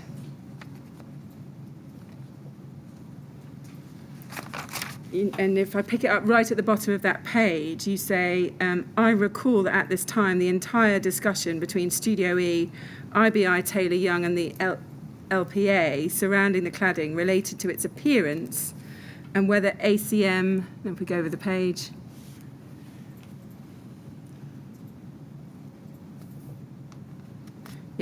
whether ACM looked of a cheaper or lesser quality than zinc. So that's what you've said about in your witness statement. And when you say there, lesser quality, what do you mean by that? Do you mean whether it looked like a lesser quality product or that it was in substance lesser quality? Can you help us? So all of the discussions are around aesthetic appearance and what it would look like. Changing the facade of Grenfell Tower was obviously a significant visual change, and the planners were particularly wanting reassurances that what we were proposing would, look appropriate and look quality and would last. So all of the discussion was around what colour it might be, how it was going to be fixed to the building, whether or not the fixings would be visible or hidden fixings, cassette fixings. Okay. It was that. Do you recall ever being party to any discussions where the fire performance, the fire safety performance of the cladding was discussed? It was never discussed with me. Yeah. Fire, compliance was, it's not a debatable thing to have. It's implicit. It absolutely must. So no, at no point in any of the discussions and reviews of what the cladding was going to be was there any, is this going to be fireproof or anything like that? And that never happened. Okay. Well, look, that segues nicely into a query that was raised by Claire Williams in November 2014 that I now want to ask you about. Can we go to ART 408794?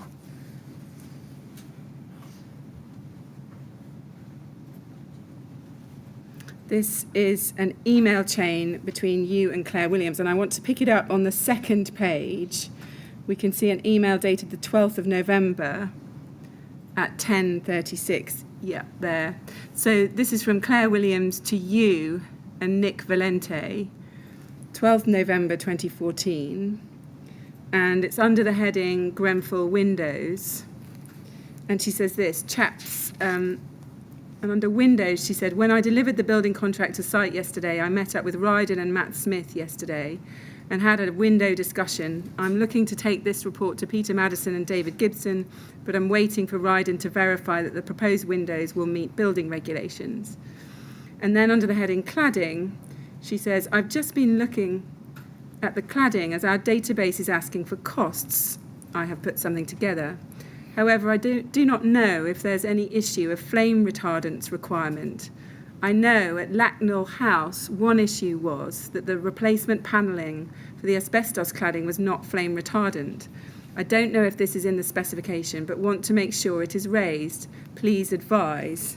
Thanks. So can you see there, she's seeking your advice on these two issues? Yes. Before this email, were you aware of the fire at Lacknell House in 2009?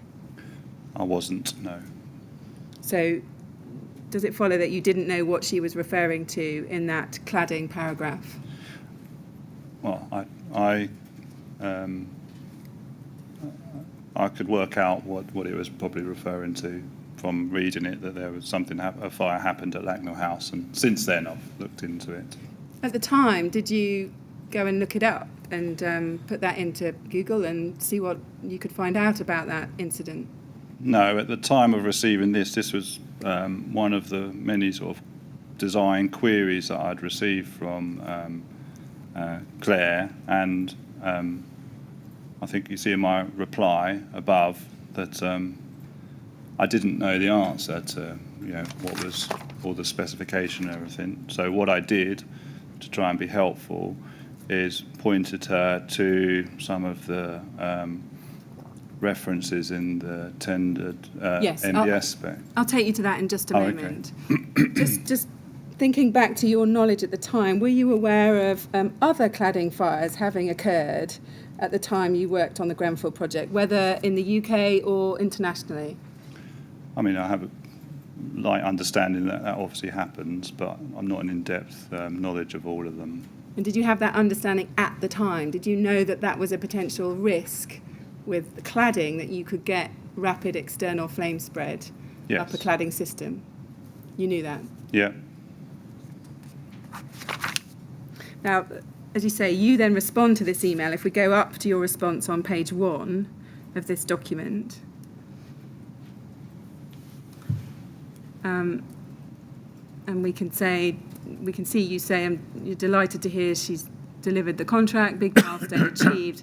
And in the second paragraph, you're dealing with windows. You say, I would be very surprised if there's any issue with building regulations with the windows. So I hope that you're not holding up getting approval from Peter and David while you wait for Ryden to confirm.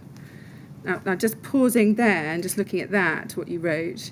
When you wrote that, how familiar were you with the building regulations? Well, I'm not an expert in them. I know they need to be achieved, and as I said there, there were new windows being supplied, and I would anticipate all new windows to comply with building regulations. I see. As that's a standard that all new windows have to achieve. So I just wanted to make sure she wasn't holding anything up for that confirmation, that was my advice. Was it any part of your role as employer's agent to advise on the building regulations? No. And I think you've explained why you said what you've said about the building regulations. Returning then to this response and looking at what you say in the third paragraph, you say, I had a quick review of the MBS spec in the tender docs for cladding, and it does specify the cladding must comply with the following standards, one of which I would anticipate requires flame retardants. However, as client, I suggest you seek clarification from Ryden. And then we can see what you've done is set out various compliance standards from the MBS specification. Is that correct? That's correct. Did you actually check those standards yourself to see whether, in fact, any of them did have a flame retardance requirement? No. I didn't write the MBS spec. I don't know those standards. I was just trying to be helpful because she asked me, is it or is it not?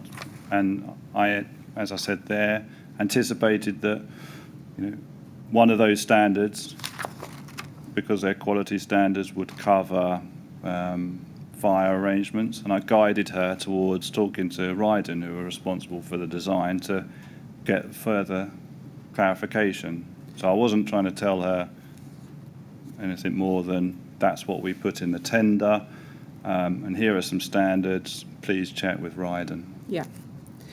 Did you know that the cladding would have to meet certain requirements, including that the external wall needed to adequately resist the spread of fire? Were you aware of that at the time? Yes, that would be one of many safety standards the building would have to comply with, yes. And did you specifically know that that was a key part of the building regulations, or was that just an assumption you made that that must be the case?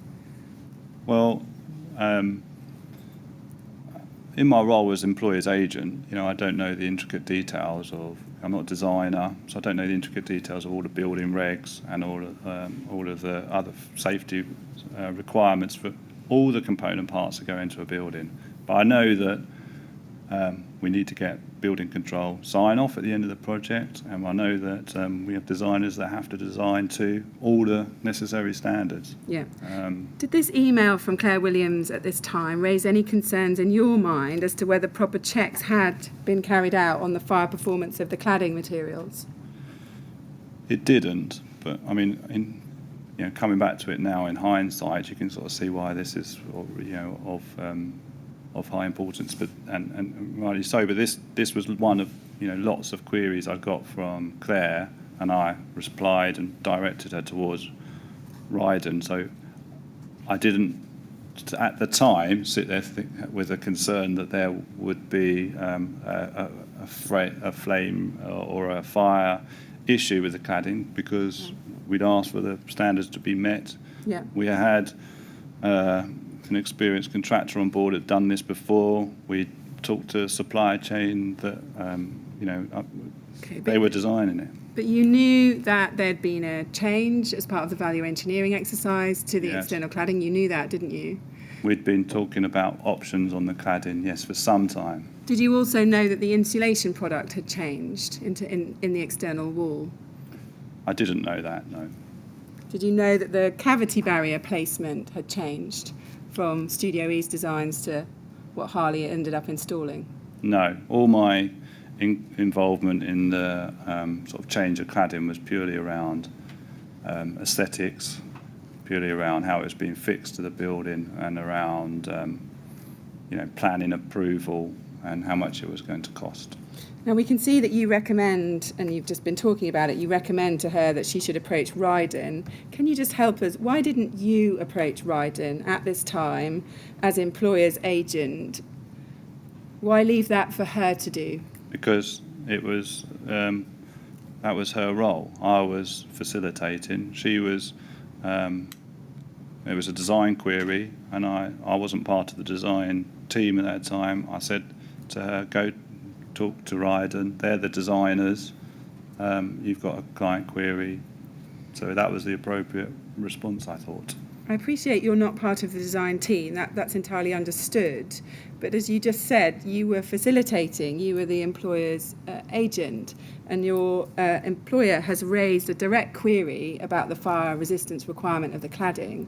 Why didn't you think it was part of your role to go and bottom out that query and check and get back to her with a full answer?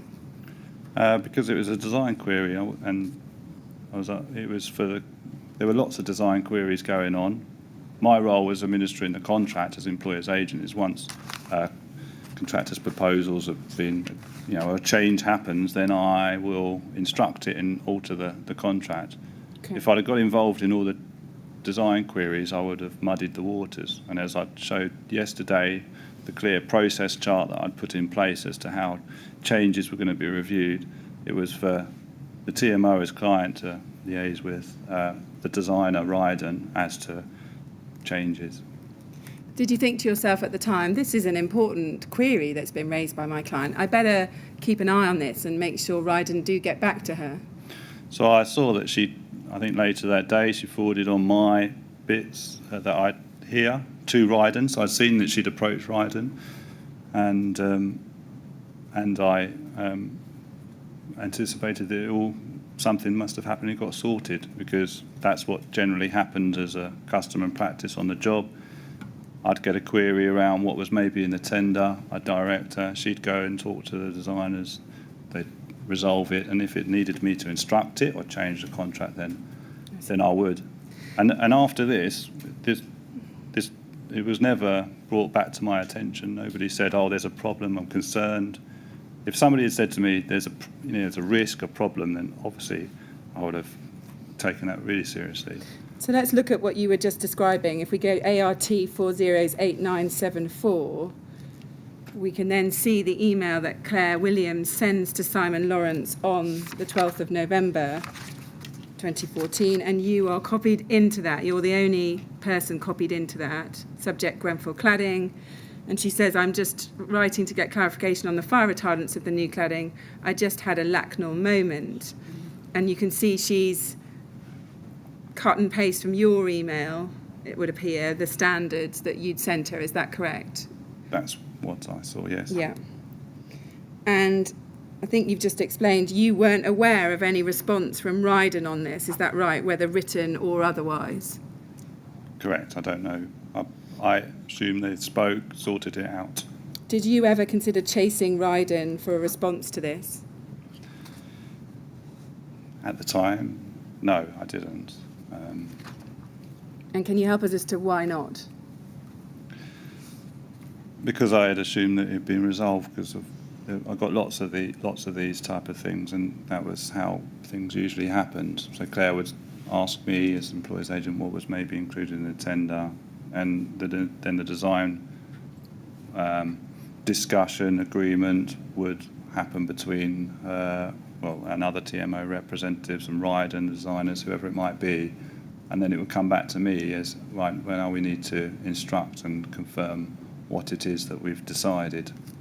Wasn't that a very important email referring to fire safety, potentially relevant to life safety on the project? Wasn't that an important email which was important for you to check had been responded to?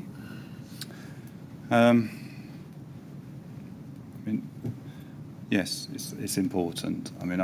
But I didn't see it really as my job to check that Claire was, getting replies to every email. Yeah. Looking at it now, you question in your mind, well, maybe I could have done something. But I think at that time, it was just another email query. I directed her to where to get the answer, and nobody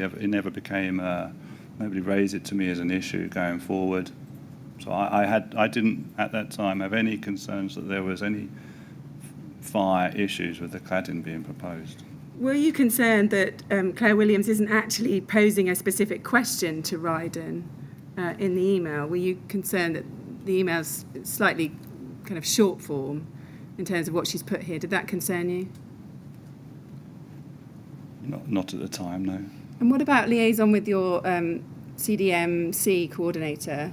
Did it occur to you that maybe the CDM coordinator on the project ought to be made aware of this set of email exchanges?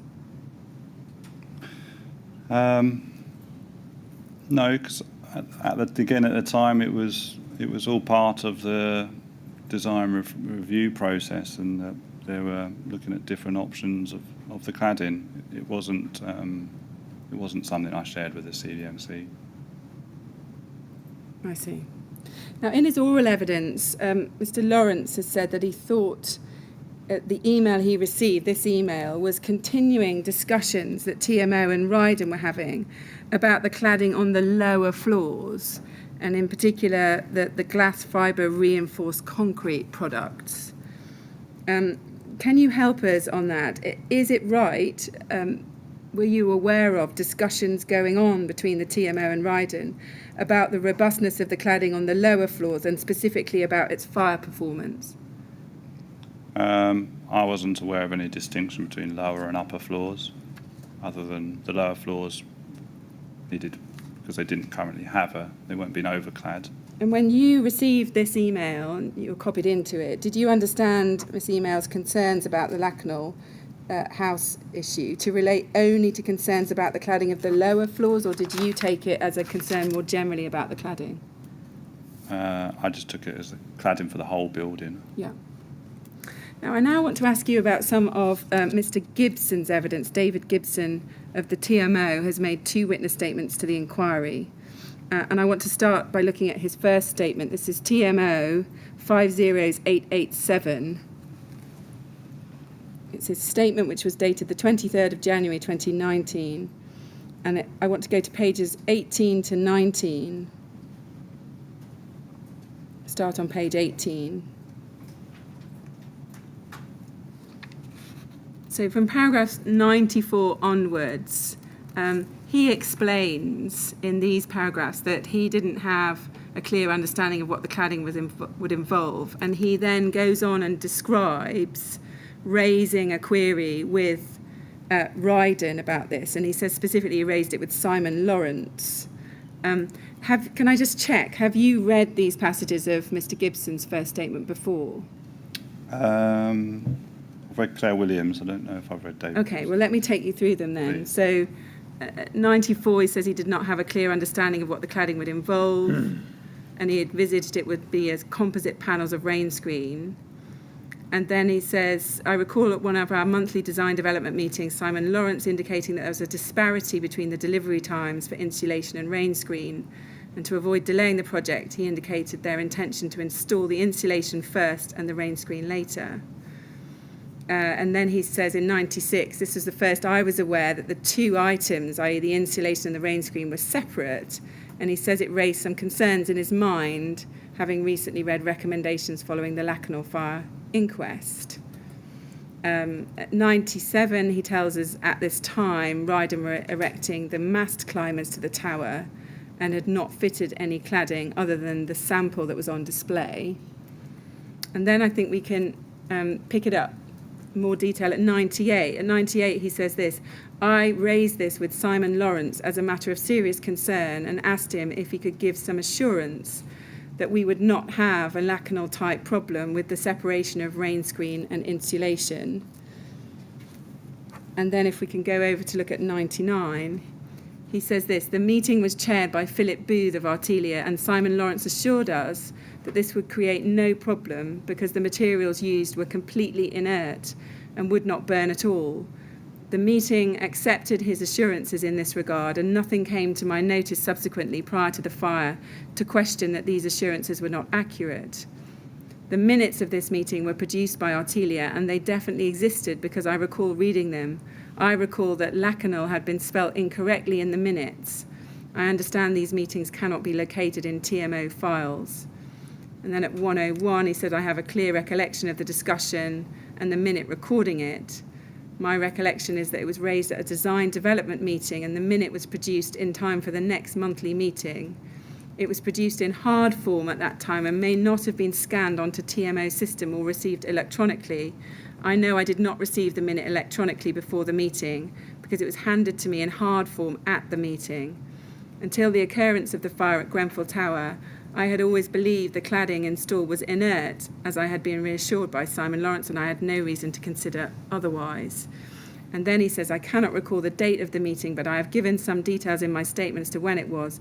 I think it may have been about March to April 2015, or possibly earlier. So I've read that all out to you so that you can see clearly what he's saying. And then, before I ask you some questions about it, I also want to show you what he says in his second witness statement. This is dated the 5th of September 2019. This is TMO 00842310. And I want to look at page 8, paragraph 23.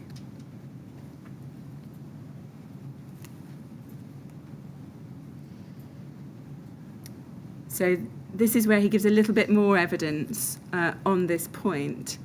And he says, I've been asked what precisely I meant when in the earlier meeting I asked for assurance that we would not have a Lacanau type problem with the separation of the rain screen and the insulation. Prior to that meeting, I had believed that the cladding and insulation were manufactured off-site, etc. And then he says it was only during that meeting when I learnt from the contractors that they were to be installed separately that I recalled a learning or advice note circulated by the HSE following the fire at Lacanau House that noted that the cladding had acted as a flue or a chimney. I raised these concerns in the meeting, and Simon Lawrence of Ryden responded by assuring me that the rain screen and the insulation were completely inert and would not burn at all. I believe those were the exact words used. So I've shown you all of that in detail. Now, in your first witness statement, at paragraph 173, you say that you don't recall any other occasions other than the Lacanal emails we discussed between you and Claire Williams. You don't recall any other occasions where any party raised the fire at Lacanal House or sought any assurances about the fire performance or fire specification of the cladding system. And I want to check, does that remain your evidence? Does showing you this provoke any recollection on your part of David Gibson raising with Simon Lawrence at a meeting you minuted these issues? I was definitely not at a meeting that was discussed. All the meetings I was at were minuted. We produced them. I didn't go to design development meetings because I wasn't part of the design at that time. So I'm not saying it didn't happen. It may well have happened, but it wasn't a meeting that I was at. So I don't have any recollection of that discussion point at all. Okay. And all of our other meetings have got clear minutes issued for them. Yeah. So maybe it was a Ryden meeting that he remembers, but I wasn't there. Do you ever recall anyone using the word inert or completely inert in the context of the cladding materials? No, I had no, other than that one email, I didn't have nothing was raised to me about fire retardants and anything around the cladding. All of mine cladding discussions around what it was going to look like and how it's fixed the building. I see. In her statement, Claire Williams says that Artelia gave her a hard copy of the minutes recording David Gibson's question. Now, can you help us as to whether Artelia ever did just produce hard copies of the minutes as opposed to any electronic form of minutes as well? No, I'm not familiar with that. Every other minutes we did were issued electronically rather than hard. Don't know why I would print one and just hand it to them. Were there any meetings that weren't minuted? I think most of them were. There were lots of them, but I was not at a meeting where this was discussed. Okay, so you can't help us as to whether someone from Artelia may have recorded a conversation about the cladding and produced it only in a hard copy form? No, it doesn't sound right. I definitely didn't do that or write some minutes and only hand it in hard copy. It's not in accordance with our check-in and all the other minutes we did. Yeah. Exova now, I want to ask you a bit more about the fire strategy and Exova's work on the project. Can we pick it up with an email? This is ART408891. This is an email from you to Paul Dunkerton on the 10th of May 2013. So this is shortly after you joined the project in March 2013. And in the third paragraph, you say this, you say, yesterday we did discuss the future consultant and contractor appointments, strategy and arrangements. I feel this needs further consideration and we propose to prepare a procurement paper for your consideration and approval on this. I want to ensure that it's very clear what everyone's role is going forward, how the contracts and appointments work and what TMO are committing to going forward. I have put some words about this into your attachment, which I hope is appropriate and clear. Now, there's an attachment to this document. If we can go to that, ART408711. And if we look at this on the second page at the bottom, we see this. It says Appleyard's proposal for new appointments following the approval of the Grenfell Tower project rebrief. Appleyards have proposed to prepare a procurement paper setting out how the contractor and consultants should be appointed going forward. And if we go back up to the first page of this document, at the bottom of the page, we see a header, Other Appointments, in the second half of that page. And we can see the third and fourth lines down refer to Exova. And we've got Exova to assess existing fire strategy for building, Exova to advise on fire strategy during construction. Can you see that? I can. and we can see it says that Exova advise on fire strategy during construction stage D to F and to provide strategy for building on completion of work for TMO records. Do you see that there? Yes. So is it right that from the very beginning of your work on the project, you expected that Exova would produce fire strategy advice through the construction phase to completion of the work? This was a document which we're trying to record all of the fees that have been sort of an appointment to date, and for them to assess what was likely to be going forward. And these were provided to me when I took over, and so yes, it obviously Exova had done some work already, and there was some work still to be done there. Yes, so you anticipated further work from Exova through to completion of the work for TMO records. Do you see that there? At that time, yes. Did Artelia, in fact, prepare a procurement paper following your offer to do that in the email to Paul Dunkerton?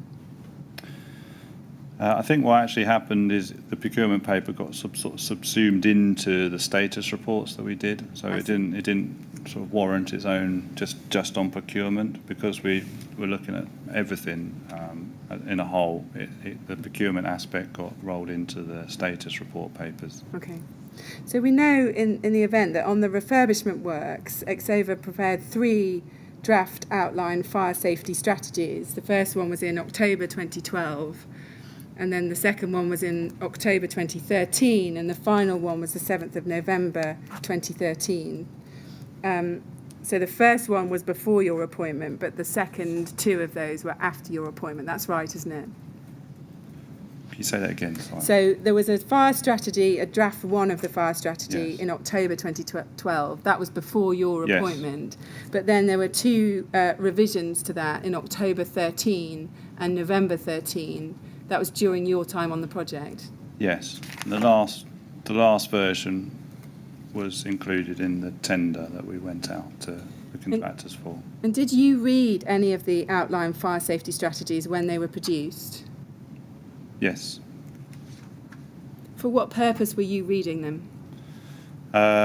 It was part of the tender that I was collating.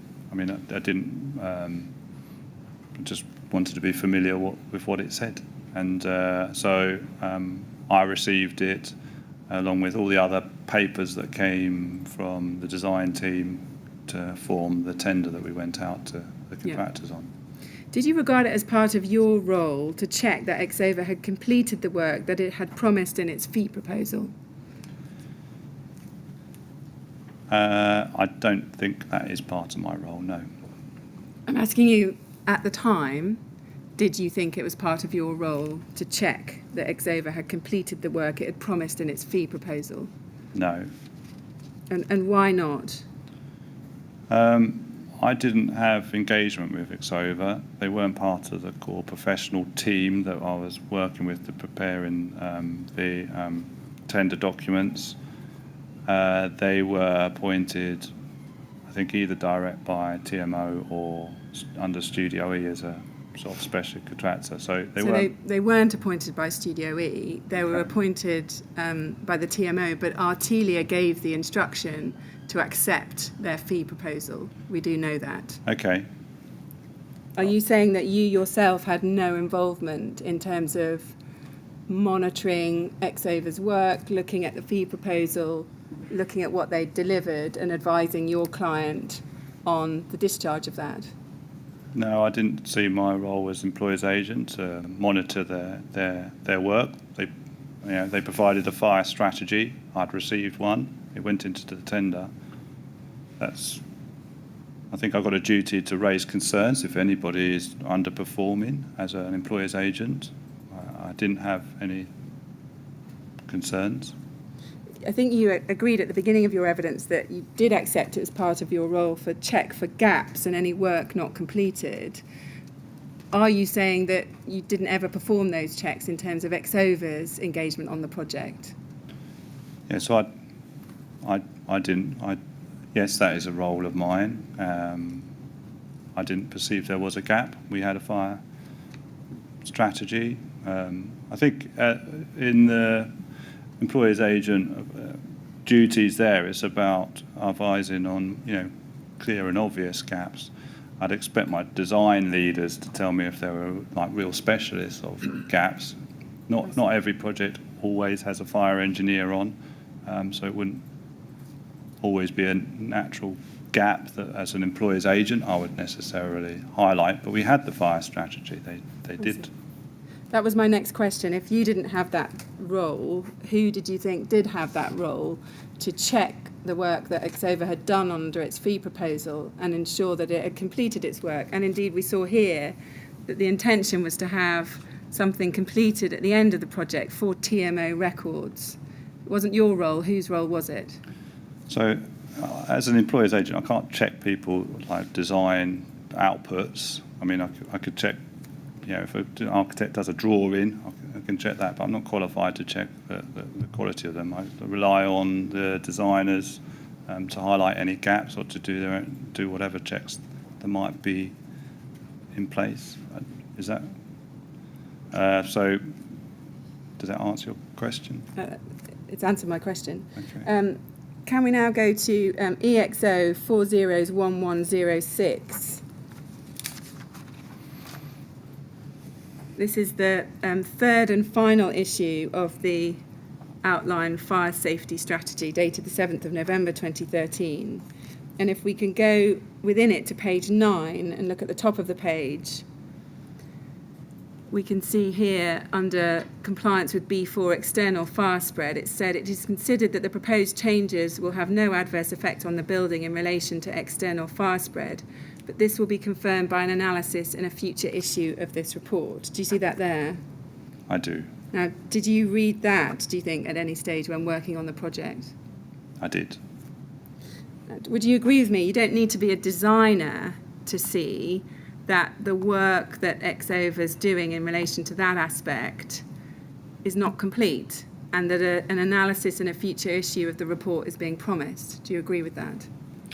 So when I read this, and of course I've gone back to this subsequently, I read it at a time where I'm collating a lot of tender documents, ready to go out to tender. And design, in many aspects, is not complete. It's only up to a certain stage to go to tender.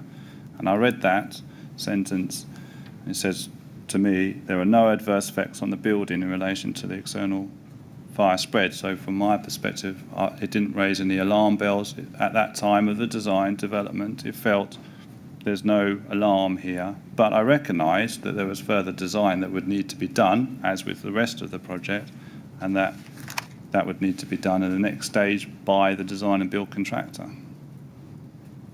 I see. So you saw it as something for Ryden to pick up if they saw fit to do so. Is that right? Yes, and we drew to Ryden's attention that this was the strategy at that time of the design development, and that they needed to, take the design forward as the design and build contractor and satisfy that compliance is met. But as employer's agent to the TMO, wasn't this a gap in Exova's work, something that you should have spotted and at the very least pointed out to your TMO client? At reading it at the time, I didn't see it as a gap. It was there's no adverse effect at this time, but that more design work is required. At this time, we haven't. I also knew that we needed to appoint a design and build contractor that would bring with them a supply chain of specialists, cladding supply, designers and suppliers. They do it day in, day out. They install these things there. So it was bringing in the expertise to make sure that we got the best design and it complied. So at the time of reading this, I didn't see this as a gap or an issue or a problem. I saw it as a status of design. We went to tender, passed it over to the design build contractor for them to then carry on the design process through to completion. Now, we know, and you've just referred to it, that a version of this outline fire safety strategy was included in the tender documentation. Can we now go to ART 408667? This is an email dated the 11th of November 2013. It's from Andrew Snelling of ADS. Is it right that ADS was subcontracted by Artelia to assist Tweechin Lim in costing the M&E elements? Is that right? That's correct. So it's to you and Tweechin Lim, and it's just before the OJEU notice was published. And we can see from the email that Andrew Snelling has concerns about going out to tender. And in the middle of the page, he says at point 6, fire strategy has not been signed off by building control fire officer. Do you see that there? I do. Now, you say in your witness statement, this is paragraph 93 on page 25, that Andrew Snelling was highlighting outstanding M&E items. Did you understand that he was referring to the Exova fire strategy that we've just looked at, or was he referring to some other fire strategy? No, I think he was referring to the Exova fire strategy. When you received this email, did it prompt you to consider what position had been reached with the Exova strategy, which had been included in the tender documents? Yes. What checks did you then carry out? So Artelia were pulling together the tender, and Andrew was giving us his advice on where he saw we were at that time. Andrew wasn't involved in the project as much as Tweechin and I, and I got this email, met with Tweechin, we went through all the bits that he raised, some of them we resolved and some of them we considered, and the fire strategy not being signed off by building control. We knew we had the fire strategy, it was there, it was complete, it was completed by a fire engineer, and so it was appropriate. Decision was made, I felt, that we could go out to tender on this basis. Didn't need to have it checked by a building control fire officer because we had a professional prepare it. It was there. We were advising the tendering contractors of what the fire strategy was.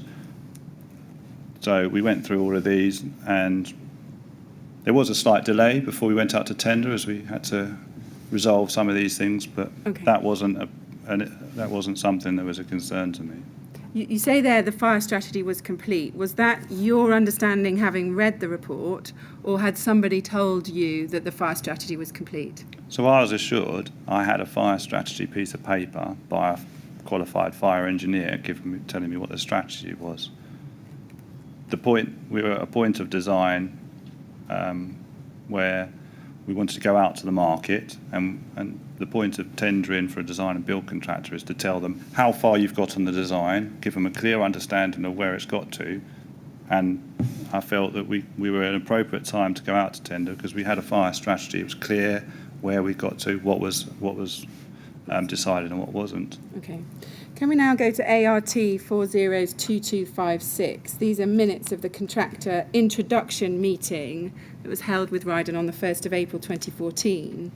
We can see that you're at this meeting from the list, and we can also see that you checked the minutes of this meeting. And if we go to page 4 and look at point 5.3 in the middle of the page, we can see it says, Exova completed the fire strategy at tender stage.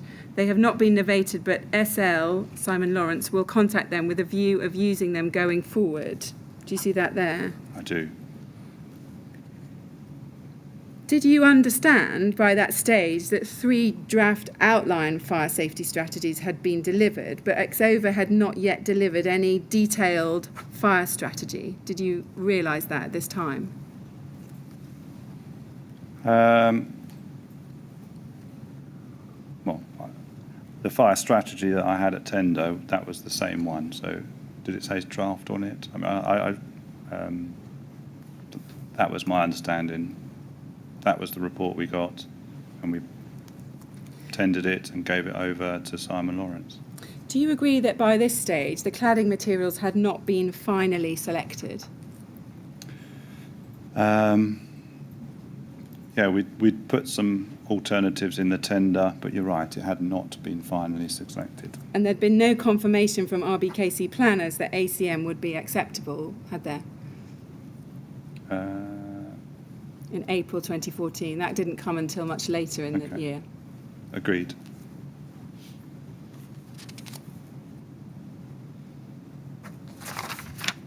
Now, we can see from the minutes that it said that Exova have not been novated, but Simon Lawrence will contact them with a view to using them going forward. That's in that second sentence.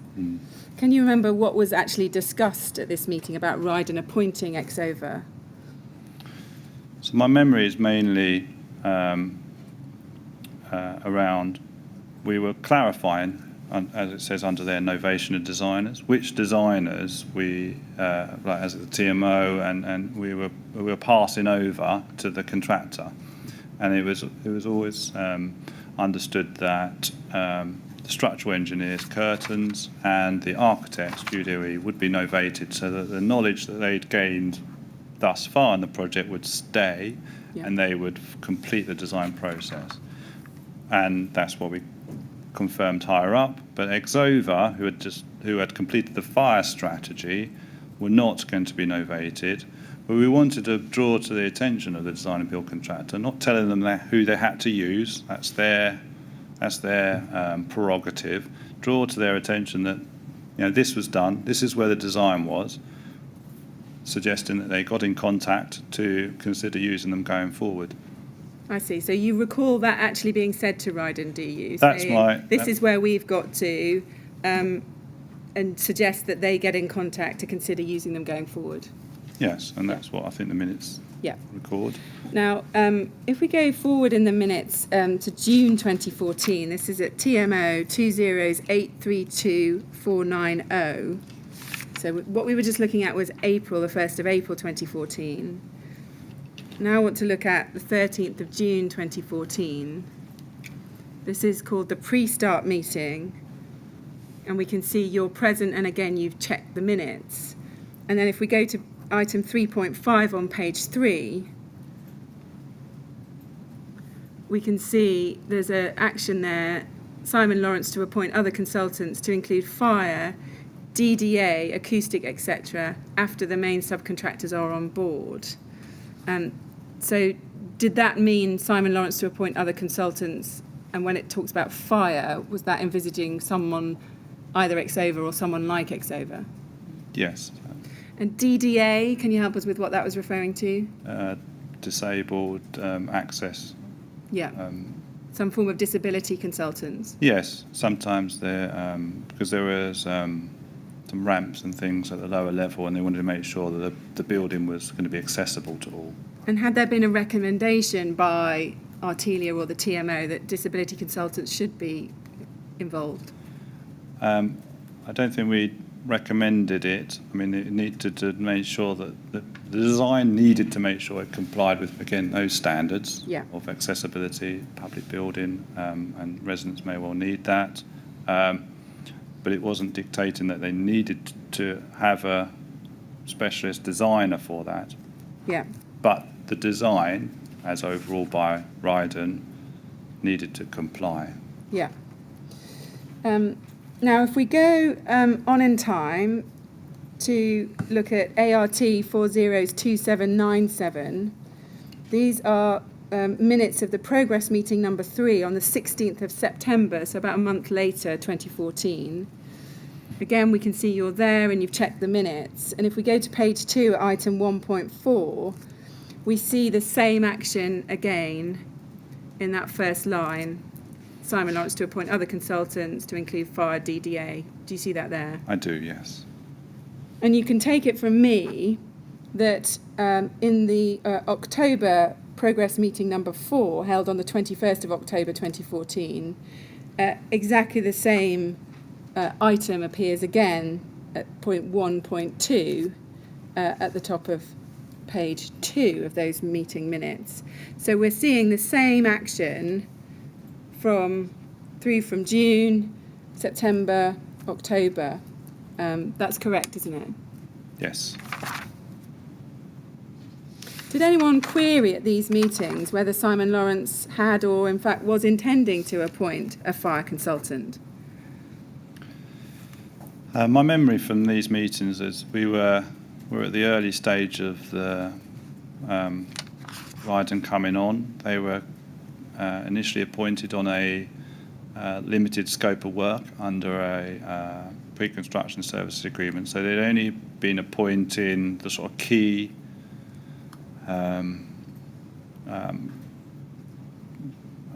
designers and subcontractors that they needed to progress the pre-construction services work. So it didn't strike you as odd that this minute was coming up again and again with no change on what We did keep pressing it and as an action. That's why it stayed on there a number of times. And Simon Lawrence's response was, well, we're going through the procurement process of bringing on our subcontractors and designers, and he had started with bringing on, the M&E and the facade people, because that's some of the area that we're really focusing on. So they wanted to bring them on board, but he hadn't yet got round to appointing the follow-ons. That's why we kept on there.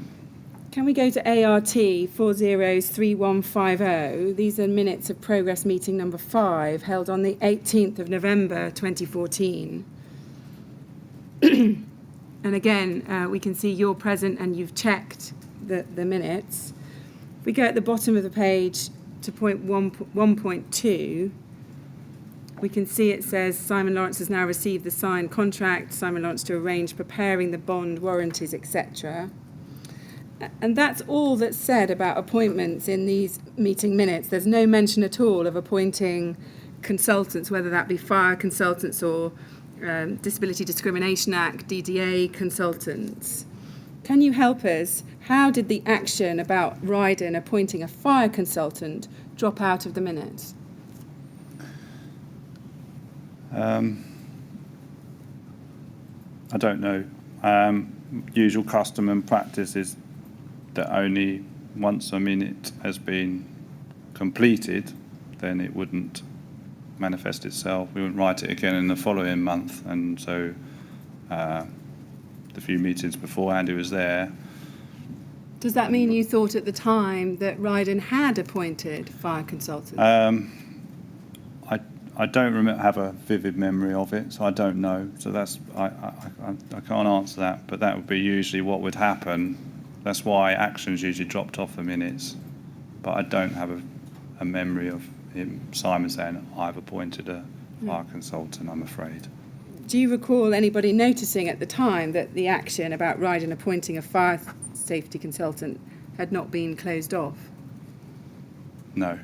We did, also, whenever we write minutes, we do send them for draft and then ask at the beginning of the next one, is there any inaccuracies? And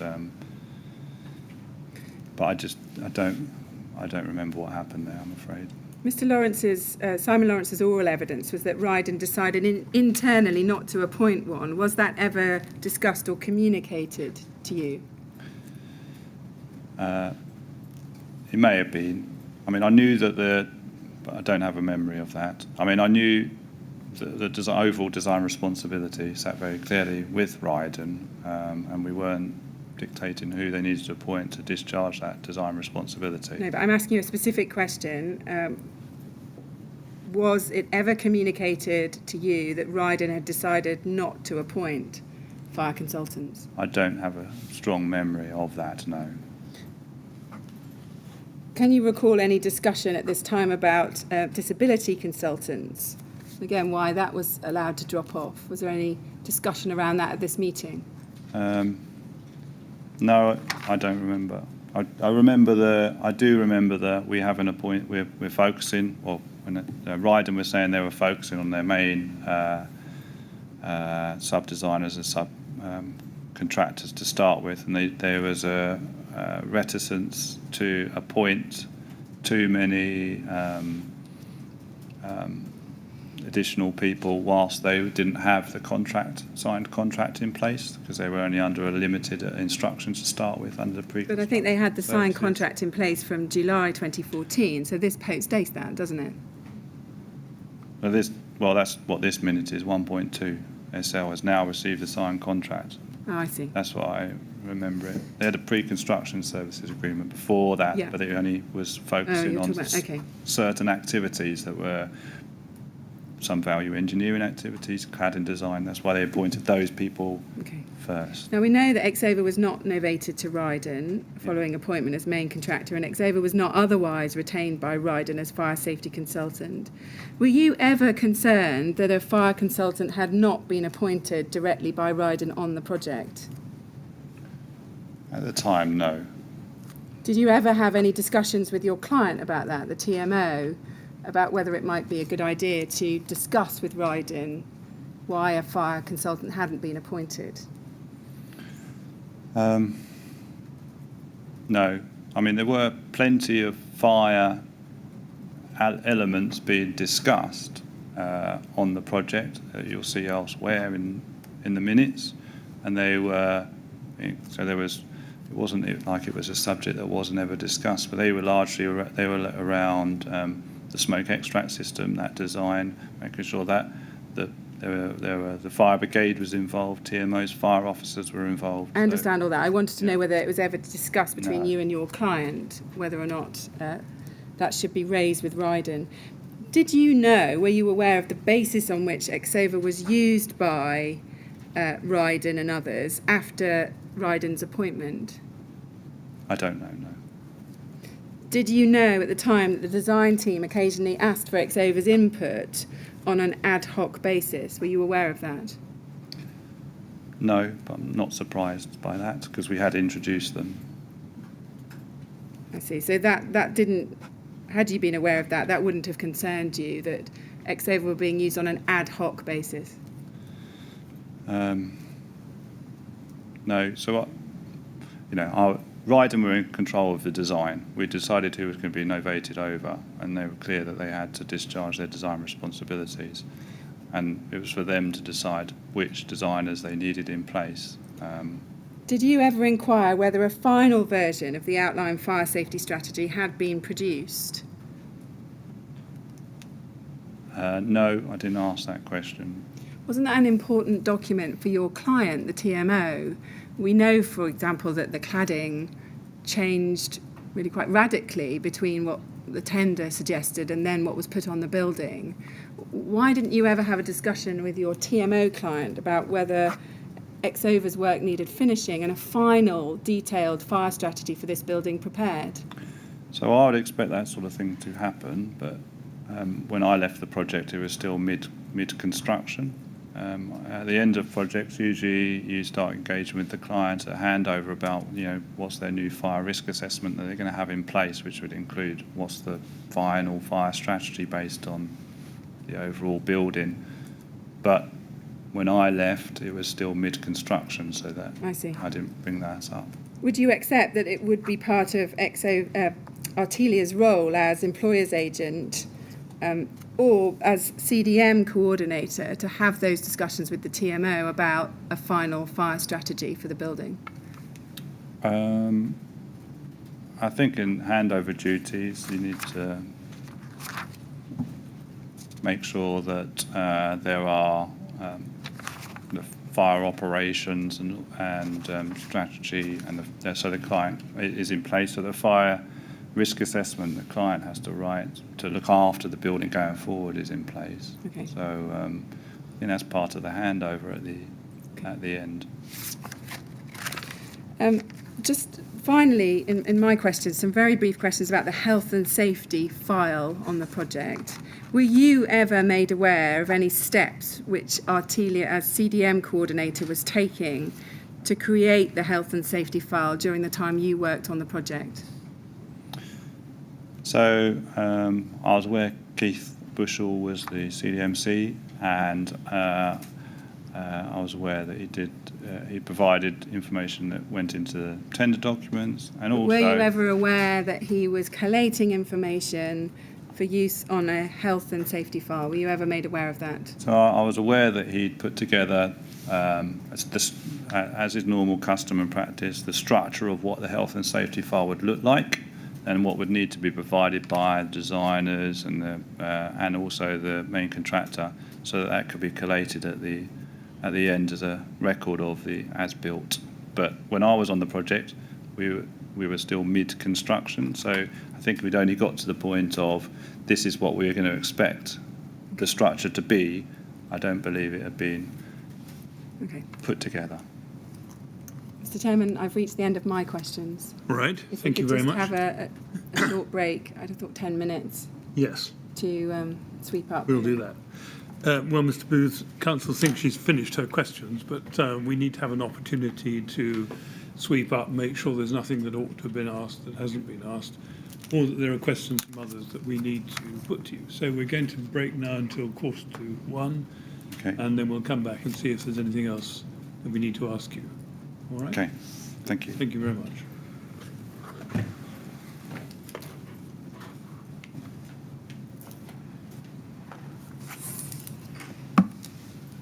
Right, 1:45, please. Yep.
Would you ask Mr. Booth to come back in, please? Okay.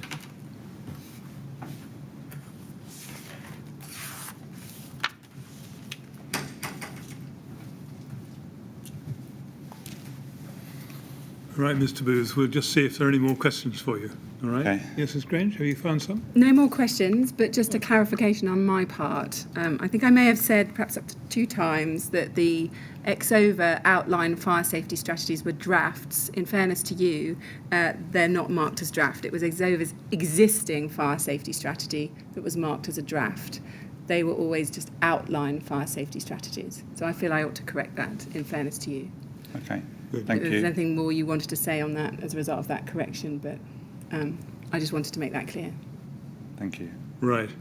Well, Mr. Booth, it only remains then for me to thank you very much for coming here to give your evidence. I'm sorry that we had to do it over 2 days, not one, but these things happen sometimes. Anyway, it's been very helpful to hear from you, and we're grateful to you for coming. Okay. And now you're free to go. Well, thank you very much. Thank you very much. I hope my small part helps with making sure something like this never happens again. Thank you. Thank you. Thank you.